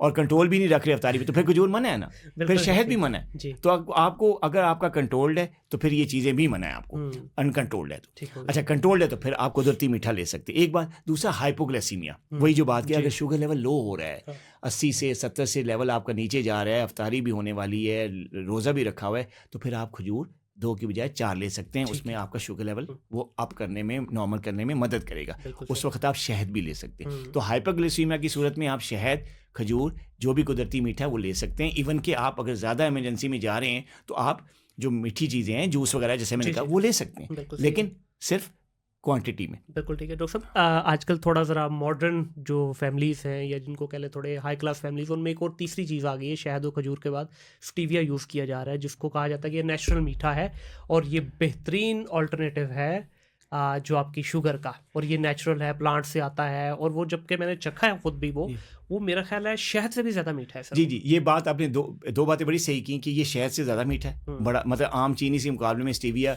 ज़्यादा मीठा है, और ये कुदरती मीठा है, प्लांट बेस्ड मीठा है। लेकिन देखें इसमें जो है ना, स्टीविया को मैं खुद प्रमोट करता हूँ। ठीक है। मैं स्टीविया, मैं पेशेंट्स को कहता हूँ कि अगर आपने आर्टिफिशियल स्वीटनर यूज़ करना है तो बजाय और चीज़ें जो कि जिसमें प्रिजर्वेटिव्स भी हैं, केमिकल्स भी हैं, और पता नहीं कौन कौन से केमिकल्स डाले जाते हैं, कभी पता होता है कभी नहीं पता होता, स्क्रीन होती है, उसके अपने साइड इफ़ेक्ट्स होते हैं। इसमें जो स्टीविया है ना, अगर ये प्लांट बेस्ड है, देखिए आप देखिए ना, सवाल ये है कि वाकई है अगर अब स्टीविया लिख देने से तो आपकी चीज़ प्योर नहीं हो जाती ना। ऐसे तो ही मैं है। तो अब किसी को स्टीविया, मैं सबको फेवर नहीं कर रहा, मैं वो कह रहा हूँ कि अगर स्टीविया आप, मैं ये कहता हूँ कि आप ना पेशेंट्स को आप अपने घर में ये पौधा खुद उगाएं, बड़े इजीली हर नर्सरी से मिल जाते हैं। आपको भी मैं ये मशवरा दूंगा फादर के लिए, आप स्टीविया का पौधा खुद उगाएं। तो स्टीविया एक नेचुरल मीठा है, प्लांट बेस्ड फूड है। लेकिन अब ज़ाहिर है अगर कोई भी डब्बी जो है उसके ऊपर अगर स्टीविया लिख दिया जाए तो क्या पता कि इसमें कौन सा स्टीविया भाई, प्रिजर्वेटिव डले हुए हैं कि नहीं डले, वाकई ये नेचुरली इसका सोर्स है कि नहीं है। तो उस सूरत में ज़ाहिर है हम पेशेंट को ये तो नहीं कहेंगे कि आप यार इस स्टीविया को ख़रीदने से पहले पूरा रिसर्च करो, इतना टाइम भी आजकल नहीं होता। तो मैं तो अपने पेशेंट्स को ये कहता हूँ कि आप स्टीविया अपने घर में उगाएं। मैंने खुद अपने घर में उगाया हुआ ये पौधा, और इसमें मैंने कई पेशेंट को, बल्कि जब पौधा में से पत्ते वत्ते आ जाते हैं अच्छे, तो मैं कईयों को देता भी हूँ कि आप प्रैक्टिकली जो है ना, देखिए ये पत्ता ये, तो उसमें क्या है, उसको थोड़ा सा ड्राई कर लें आप, ठीक है, उसको ड्राई कर लें, आम खुली जगह पे वो सूख जाता है। जब सूख जाता है तो उसको पाउडर बना के, तो आप उसी पाउडर को कुछ ना मिलाएं, उसी पाउडर को आप एक कप में थोड़ा सा हाफ, क्या बल्कि क्वार्टर टेबल स्पून जो है, क्वार्टर टी स्पून जो है, वो अगर आप डालेंगे एक कप चाय में, तो वो मीठे से ज़्यादा, चीनी से ज़्यादा मीठा होगा। कुछ भी नहीं करना, मतलब ये नेचुरली सिर्फ उसके आपने जो है पत्ते सुखाए और पीस के उसको आप इस्तेमाल कर लें, किसी डब्बे में रख के, किसी बोतल में रख के, ठीक है। ये एक नेचुरल है, इसमें ना कोई प्रिजर्वेटिव है, अपने आप के हाथ से अपने घर में उगाए हुए हैं, और इसमें कोई केमिकल नहीं। ये सबसे सेफेस्ट और सबसे अच्छा स्वीटनर है, इसका कोई साइड इफेक्ट नहीं है, कोई शुगर लेवल नहीं बढ़ता, और इसके साथ आप पेशेंट को खीर बना के भी दे सकते हैं। अच्छा। इसके साथ आप हलवा बना के दे सकते हैं। यानी कभी कभी अगर पेशेंट जो है, ज़ाहिर मैंने बताया ना कि मैं तो अपने पेशेंट्स को नेचुरली ऑर्गेनिक फूड सब कुछ खिलाता हूँ, और उनको नेचुरल नॉर्मल लाइफ पे लेके आता हूँ कि जिस तरह आम बंदा एक कुदरती तौर पे वो खाता है, इसी तरह इनको मैं खिलाता हूँ। बस मैं इनको बताता हूँ कि इस टाइम खाना है, इतना खाना है, और इस तरीके से खाना है। यही जो स्टीविया वाला तरीका है, ये मैं पेशेंट को कहता हूँ कि नेचुरली पौधा अपने घर में उगाएं, और जनाब आपको मीठा मिल जाएगा।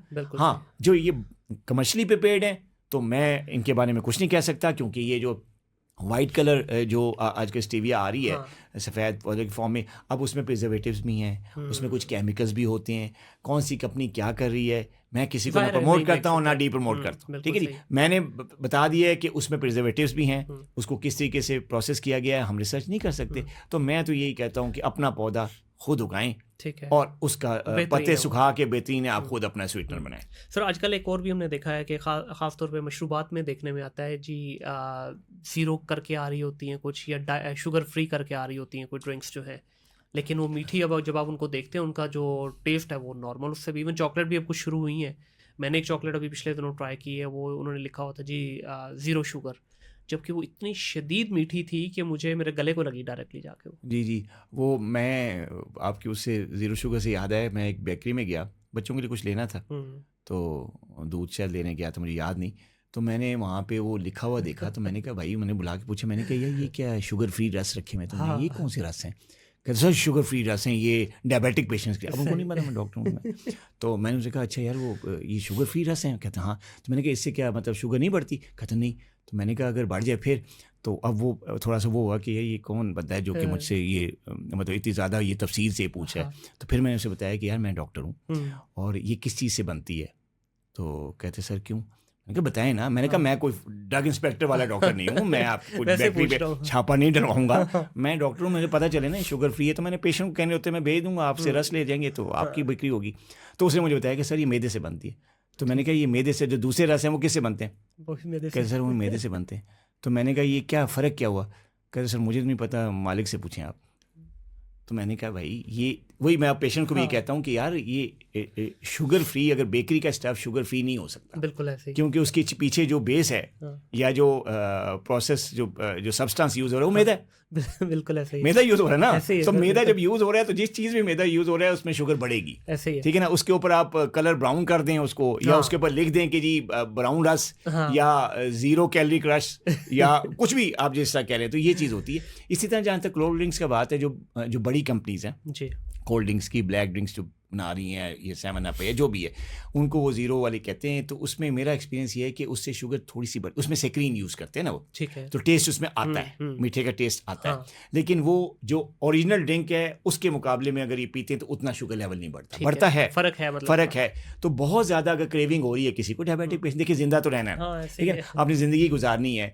4 दोस्त बैठे हुए हैं, चारों कोल्ड ड्रिंक्स पी रहे हैं, तो आप चुप करके बैठ जाएं तो अच्छा नहीं लगता ना, एक कॉम्प्लेक्स आता है ना बीच में। बिल्कुल ऐसे तो ही। उस सूरत में मैं कहता हूँ यार कभी पार्टी में गए हो, कभी पार्टी में गए हो, आपके साथ 4 दोस्त बैठे हुए हैं, सारे कोल्ड ड्रिंक्स पी रहे हैं, तो आप क्या करोगे बैठ के? तो इसका बड़ा डिग्रेड बंदा हाँ। फील करता है ना। तो आप उस वक्त ये डाइट मंगवा लो, बिल्कुल सही है। डाइट ड्रिंक या ज़ीरो कैलोरी ड्रिंक मंगवा लो। जी। एक बोतल ही लेनी है ना, पीनी है ना, एक मतलब 250 ml ही लेनी है, तो हाँ। ले लो उस वक्त। सही अब है। इसको आदत ना बनाएं। हाँ। ये देखिए मेडियोकर, एक देखिए डायबिटीज़ का जो मैनेजमेंट, इसका ये मियाना रवि की गेम है बेसिक बिल्कुल सारी। सही है। आपने प्लेट भर की खाने के बजाय आधी प्लेट खानी, खानी वही है, ठीक है। ठीक है, आपने आधी प्लेट खानी, हाँ। ठीक है, आपने पोर्शन साइज कंट्रोल करना है, आपने एक्सरसाइज करनी है, आपने दवाई लेनी है। ये वो फ़र्क है जो कि दूसरों से ज़रा मुख्तलिफ है, बिल्कुल सही है। ठीक है। तो आप डाइट ले लें यार। अगर आपको पार्टी हुई हुई है महीने में, कोई 2 महीने बाद अगर दोस्त इकट्ठे हुए, आप पिए, डाइट ड्रिंक पी लें, हाँ, बिल्कुल अच्छी ऐसे ही, कंपनी ऐसे का, ही, अच्छी रेप्यूटेड कंपनी कंपनी का ज़ीरो कैलोरी ड्रिंक आप ले सकते हैं, लेकिन इसको आदत ना बनाएं। बिल्कुल सही है। समझे मेरी मुझे बात? हाँ। मीठे से एक वाकया याद आ गया, बड़ा इंटरेस्टिंग वाकया है।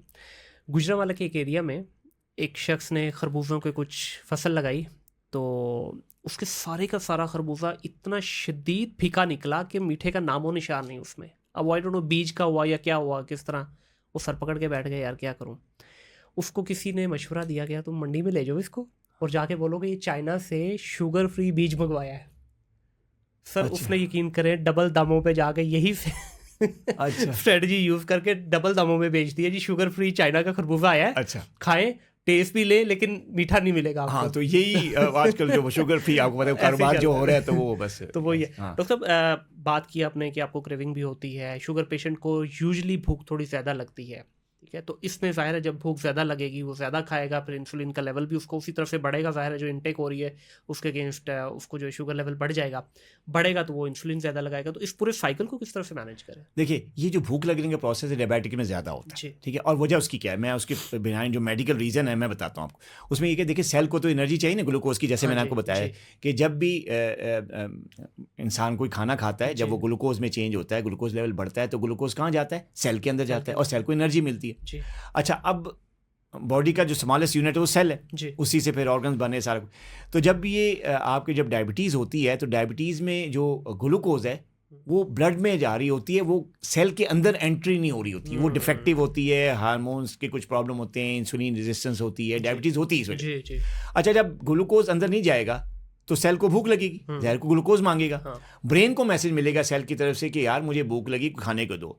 ब्रेन क्या करेगा, वो मैदे को मैसेज देगा कि जी खाना लाओ। हाँ तो ये क्या मैसेज है, क्रेविंग है, जी ये बिल्कुल क्रेविंग है, भूक लगने का प्रोसेस है ना। जी, ये जब जी, ब्रेन जी। आपके मैदे को ऑर्डर कर रहा है कि यार सेल भूखा मर रहा है तो उसको दो, जी ग्लूकोज दो, तो मैदे को भूख लगेगी तो आप खाएंगे, लेकिन वो खाएंगे जो है ना उससे शुगर लेवल बढ़ेगा, ग्लूकोज बढ़ेगा, सेल के अंदर नहीं जाएगा क्योंकि यू आर डायबिटिक। बिल्कुल तो ऐसा आप ट्रीटमेंट नहीं ले रहे या इंसुलिन रेजिस्टेंस है, एक्सरसाइज नहीं करे, जो भी वजह है अनकंट्रोल होने की जो मैंने आपको बताया हुआ है। तो जब वो चीज़ अनकंट्रोल नहीं होगी, कंट्रोल नहीं होगी शुगर, ग्लूकोज लेवल तो बढ़ाएगा लेकिन सेल के अंदर नहीं जा रहा ग्लूकोज, तो भूख ज़्यादा लगती रहेगी। सही इसका हल क्या है? जी इस क्रेविंग्स का और ये भूख लगने का, शुगर मैनेज करें।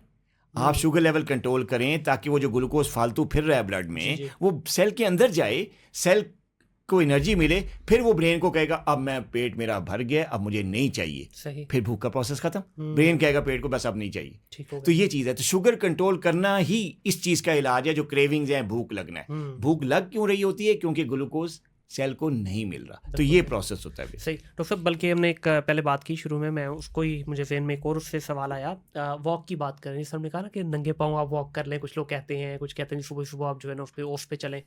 तो शुगर पेशेंट के साथ अक्सर हमने एक और मामला भी देखा है कि वो जैसे थोड़ा ज़्यादा चलते हैं तो उनके पाँव के नीचे छाले से बन जाते हैं, ये ज़ख्म बन जाते हैं और वो हील भी नहीं होते, बिकॉज शुगर है उनको, ऑलरेडी डायबिटिक है, तो टाइम लेता है।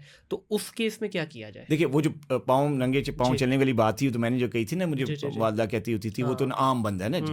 डायबिटिक पेशेंट के लिए तो नंगे पाँव फिरना बिल्कुल प्रोहिबिटेड, सख्ती ममनू, सही, ठीक है ना। बिल्कुल ठीक है। डायबिटीज़ अगर आपको हो गई है तो आप नंगे पाँव चाहे घास पे फिरें, चाहे कमरे में फिरें, चाहे कारपेट फिरें, आपको मना है। आपने जूते यूज़ करने, क्योंकि अगर आपके पाँव में कोई ज़ख्म हो गया और आपको डायबिटीज़ है तो डायबिटीज़ की वजह से जो हीलिंग प्रोसेस होता है स्लो हो जाता है, स्लो होता है। इम्यूनिटी भी कम हो जाती जी, है, ऐसा। डायबिटिक है, हाँ। ठीक है ना। अगर पुरानी डायबिटीज़ है तो इम्यूनिटी वैसे ही जीरो हो जाती है बिल्कुल और सही। फिर हीलिंग भी बहुत ज़्यादा वीक हो जाती है, तो आपका ज़ख्म ठीक नहीं होता और it can lead into diabetic foot और फिर एम्पुटेशन और बहुत ज़बरदस्त बिल्कुल आगे हालात ख़राब है। हम्म, अच्छा, अब करना क्या है डायबिटिक को? चाहे घास में चलना है, ग्राउंड में जाना है, फर्श पे चलना है, कहीं भी चलना है, हमने जूते इस्तेमाल करने हैं, ठीक है। ठीक है। डायबिटिक पेशेंट को तो नंगे पाँव चलना अलाउड ही नहीं। ठीक है। जहाँ तक दूसरा पार्ट है आपके क्वेश्चन का कि जी जो है जो ज़ख्म का पता नहीं चलता या पाँव सून होते हैं तो पता नहीं चलता, पेन नहीं होती जी। या सेंसेस वीक हो जाती है, ऐसा होता है। इसी को न्यूरोपैथी का जिक्र किया। जी। न्यूरोपैथी में यही होता है कि जो सेंसेस होती हैं, खासतौर पे सेंसरी सिस्टम जो है वो बहुत वीक हो जाता है, उनकी नर्व्स डेड हो जाती हैं,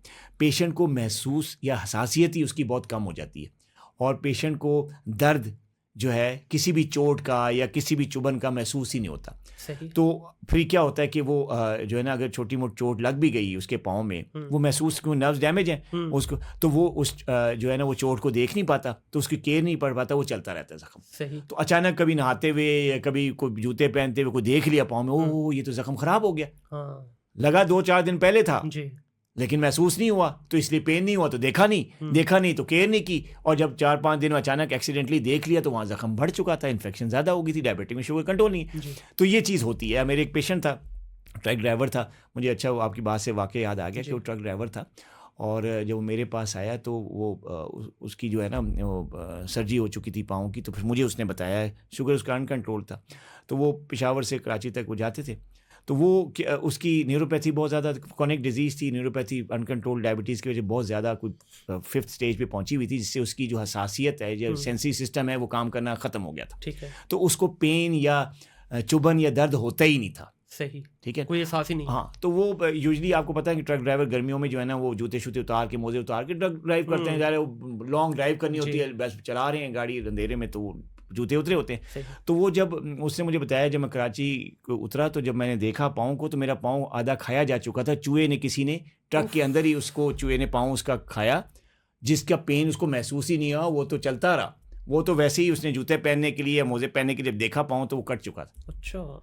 तो ये चीज़ इस हद हद तक मतलब न्यूरोपैथी जो है वो होती है कि पेनलेस आपको कर देती है, लेकिन कोई अच्छी बात नहीं है कि आपको दर्द महसूस नहीं होती है, जाहिर तो है एक कॉम्प्लिकेशन है। कि जिंदा और बॉडी में एक आपका हिस्सा ही डेड हुआ पड़ा है। हाँ, नर्व्स डेड हुई पड़े हैं तो आपको महसूस नहीं। तो ये जो न्यूरोपैथी है बड़ी कॉमन है आजकल। तो ये इसका ताल्लुक भी डायबिटीज़, बिल्कुल अगर सही। शुगर हो गई है तो ये नहीं है कि आपको न्यूरोपैथी होगी, नहीं जी, आप शुगर कंट्रोल करें, नहीं होगी। अच्छा डॉक्टर साहब, शुगर के पेशेंट को कोई जूते का खास इस्तेमाल भी है, कोई मेडिकेटेड जूते की तरफ आना चाहिए, क्योंकि ज़ाहिर है पाँव में दर्द भी होती, सारा कुछ होता है, या कोई भी जूता पहन सकता है? खास देखिए तौर पे जिस तरह, सॉरी आपकी बात करो, खास तौर पे जिस तरह खेड़ी है हमारे यहाँ, पख्तून कम्युनिटी में पहनी खेड़ी जाती है और वो इतनी सख्त होती है कि पत्थर से ज़्यादा सख्त है वो।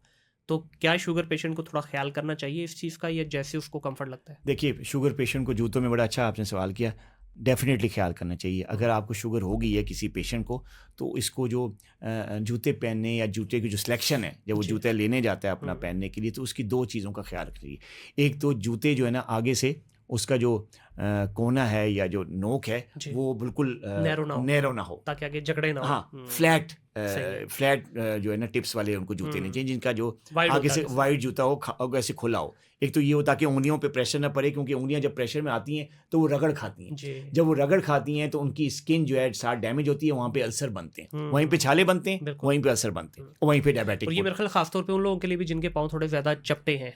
कुछ लोगों के होते हैं ना, बारीक पाँव होते हैं, इतना फ़र्क नहीं, लेकिन जिसका पाँव थोड़ा चपटा है तो वो तो बिल्कुल ही आगे से हो जाएगा, एकदम जो है लेकिन squeeze हो चाहे जाता वो है। पाँव आपके जो भी शेप है, आपको फ्लैट आगे से ठीक है। फ्लैट जूते लेने। एक तो ये सही। बात। जहाँ तक खेड़ी का जिक्र किया, तो खेड़ी तो बिल्कुल अलाउ ही नहीं ना। खेड़ी डायबिटिक पेशेंट को अलाउ नहीं, क्योंकि आगे से जाके यूं हो जाती जी है। बिल्कुल। ठीक है जी।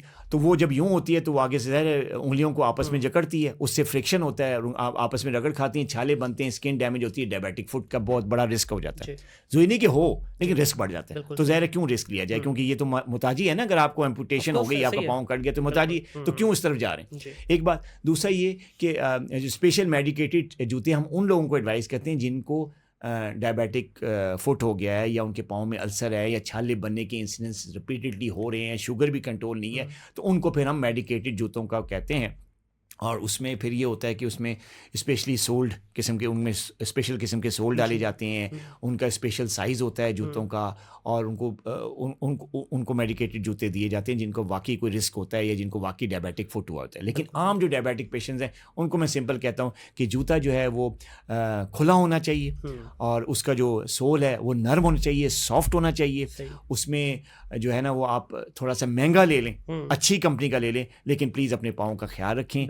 फ्लैट उसकी आगे से निब जो है, वो मुंह जो है वो फ्लैट होना चाहिए, उसमें ज़्यादा कंजेस्टेड ना हो, और जब भी पहने उसको ज़्यादा टाइट करके ना पहने, ठीक है ना, ताकि उसमें आपको फ्रिक्शन ना पड़े। साथ जो जूते की साथ वाली जो एरियाज हैं, हाँ, ब्रीदिंग स्पेस होनी, ताकि वो रगड़ ना खाएं आपकी स्किन के साथ, थोड़ा सा गैप दें। तो खुले जूते पहने, सोल उसका सॉफ्ट रखें, तो कोई वजह नहीं है कि आपको डायबिटिक फुट से आप बच सकते हैं। और खेड़ी की जहाँ तक बात है, तो खेड़ी पहनना डायबिटिक पेशेंट्स को अलाउ नहीं है। सही जी। डॉक्टर साहब, लास्ट पे पूरी पॉडकास्ट का बड़ा हमारा मजेदार सेशन हो गया है, एंड आई होप कि हमारी ऑडियंस को भी पसंद आएगा। एक मैं नई चीज़ आज करने जा रहा हूँ, ये पहली दफ़ा मैं करने लगा हूँ ट्राई, ठीक है, क्योंकि आप डायबिटिक कंसल्टेंट हैं, डायबिटिक स्पेशलिस्ट हैं, तो मैं आपसे आज ज़रा मीठे के बारे में पूछना चाहूँगा, आपकी ज़ात से रिलेटेड।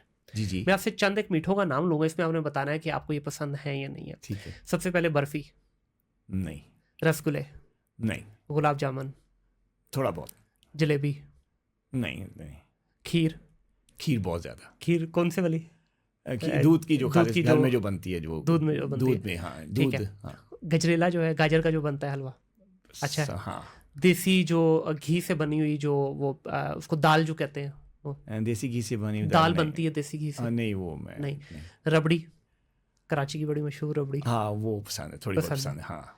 अच्छा, तो मीठे में इसका मतलब कुछ ज़्यादा लगाव नहीं है? लगाव नहीं है, बस खीर पसंद है मुझे। खीर पसंद है, या मिठाई में फिर गुलाब जामुन बस। अच्छा, ईमानदारी से डॉक्टर साहब बताइएगा, खुद इतदाल पसंदी से खाते हैं, बस आ गई तो पूरा नहीं, आप मुझे देख रहे हैं। मुझे एक्चुअली अभी तो रमज़ान की वजह से वो मैंने एक्सरसाइज छोड़ी की। मैं तो बचपन से ना, कॉलेज लेवल से ही मैं जिम जाता हूँ, और आधा पौना घंटा मेरा लगता है। और इस्लामाबाद पिंडी के जितने भी जिम है अक्सर जी जी जी मतलब 80% जिम की मेरी मेंबरशिप मेरे पास है। अच्छा वेरी गुड जहाँ जहाँ जाते रहे करते रहे अब्बू के साथ साथ जहाँ जहाँ शिफ्ट होते रहे हाँ। वहाँ मेंबरशिप लेते रहे और हम करते रहे। लेकिन अभी कुछ रमज़ान में भी एक्सरसाइज की, फिर हमारी डॉक्टरी में आके ना हमारी लाइफ इतनी बिजी हो जाती है, आप बिल्कुल ऐसे ही यकीन है। करें सोने का टाइम नहीं मिलता, बेशक खाने का ऐसे टाइम नहीं बेशक मिलता, तो ऐसे ही है। हमारे फिर एक्सरसाइज का टाइम फिर कहाँ से मिले ना। हाँ तो लेकिन मेरी कोशिश होती है कि हफ्ते में अगर 2-3 दिन अगर मुझे मिले तो मैं जिम जाता हूँ।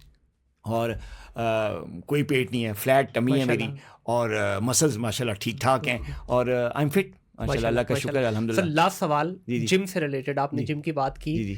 मेरा भी 10 साल जिम में गुजरे अच्छा, प्रोफेशनली, लेकिन अब फैमिली पैक है मेरे पास भी, छोड़ा हुआ है यही होता है जब आप प्रोफेशनल लाइफ में आ जी जाते हैं। बातें फिर बिजी सर हो जाती अक्सर है। लोग कहते हैं, खासतौर पे जिम ट्रेनर ये कहते हैं कि अगर आपकी डे टू डे लाइफ में कुछ डाइट का इम्बैलेंस हो भी जाता है हम्म। तो gym is the best place to crush your day to day routine. Exactly ये बिल्कुल सही कहते हैं। देखिए मैं खुद कई पेशेंट्स को ना जिम, खासतौर पे जो मिडिल एज और यंग लोग हैं ना, जी क्योंकि जी ओल्ड एज में ज़्यादा फिर जिम में वेट ट्रेनिंग होती है तो वो बंदों के हम्म, जॉइंट्स और ये उस एज की वजह से नहीं हो सकते। सही लेकिन ये है कि मैं खुद जिम को प्रेफर करता हूँ, पेशेंट्स को भेजता हूँ मैं जिम में। और ये आपने बिल्कुल सही बात की कि अगर आपकी कोई बदप्रेजी भी हो गई है, आपका वज़न थोड़ा ज़्यादा भी हो गया है, लेकिन आप रेगुलरली जिम कर रहे हैं, जी और उसमें आप ना 2 तरह की एक्सरसाइज होती हैं, आपको पता ही जी होगा। एक होती है कार्डियो, एक एग्जैक्टली होती है कार्डियो जिसमें रनिंग आ जाती है, आपकी हम्म, साइकिलिंग आ जाती है, सारी चीज़ें बिल्कुल कार्डियो में आती जी हैं, जी जिसमें आपका थोड़ा-सा हार्ट रेट बढ़ता है और आप हम्म थोड़ा-सा, अच्छा वो एक चीज़।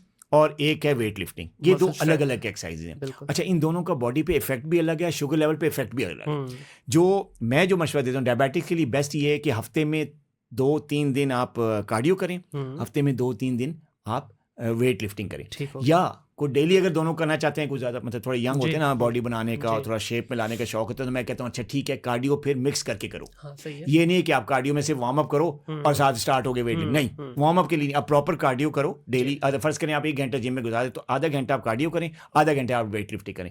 उससे आपकी जो इंसुलिन रेजिस्टेंस होती है, जो कि टाइप 2 डायबिटीज़ का मेन कॉज है, वो ज़ीरो हो जाती है। ये और आपका वेट भी काउंट होना शुरू हो जाता है, नीचे होना शुरू हो जाता है, प्लस आपकी बॉडी में शेप आती है, आपको पावर मिलती है, और साइकोलॉजिकली बंदा रिलैक्स होता है। हाँ ऐसे ही है साइकोलॉजी मेरे साथ, क्योंकि मैं तो रेगुलरली एक्सरसाइज करता हूँ, तो मेरे साथ ये होता है कि जिस दिन मैं नहीं करता ना, उस दिन मुझे लगता है कि मेरी कोई चीज़ गुम हो गई। जैसे मोबाइल का नहीं होता, अगर मोबाइल आप घर भूल के ऑफिस चले गए हैं तो आपको चैन आता है सर नहीं, बिल्कुल जब तक 100% मोबाइल आपका घर से आके वापस नहीं आएगा तो आपको चैन नहीं होगा। यही हाल जिम की है कि अगर आप रेगुलरली जिम करने वाले हैं तो जिस दिन अगर आप जिम नहीं कर रहे या 2-3 दिन छुट्टी हो गई है किसी भी मजबूरी के तहत, तो आपको बेचैनी आती है, आप एंग्शियस होते हैं कि यार किस तरह जाके मैं कोई आधा घंटा कुछ 2-4 सेट लगा लूँ तो तो सब फिर ही मैं। यकीन करें, मैं इस पे ना एक हमेशा बात करता हूँ, जिस तरह भूख के लिए आपका मैदा मांगता है ना भाई, जी दो आप कुछ चाहिए, जी जी आपकी बॉडी खुद मांग रही है आपसे, आपको हाँ सिग्नल आता है कि यार नहीं, कुछ एग्जैक्टली बॉडी में ना हलचल हो रही है कि अच्छा उठो कुछ वही करो, अभी बेचैन जिम करती का है ना कि यार वही जिम जाओ और फिर हाँ जाके बंदा रिलैक्स हो रिलैक्स जाएगा। हो जाता है, जी जी, बिल्कुल तो ऐसे ये ही, बिल्कुल बिल्कुल होता ऐसे है, ही है। जिम की एक्सरसाइज तो हाँ, बहुत और अच्छी है। इस पे ना बहुत सारे लोग ये समझते हैं कि जिम जाने का मतलब ये है कि बस डोले शोले होने चाहिए। देखिए अभी डोलों वाला जो टाइम था ना, आज से 15-20 साल पहले था वो, आज जितने ट्रेनर हैं आप उनको खुद को देखिए, ज्यादातर ट्रेनर मस्कुलर मिलेंगे आपको, मसल क्योंकि मिलेंगे इस वक्त जो है ना स्ट्रेंथ ट्रेनिंग की बात की जा रही है। वो बॉडी बिल्डर एक डिफरेंट कैटेगरी है, वो वो अभी तो भी है। स्पोर्ट्स है ना, वो तो एक हाँ स्पोर्ट्स है, आपने एक कंपटीशन में से।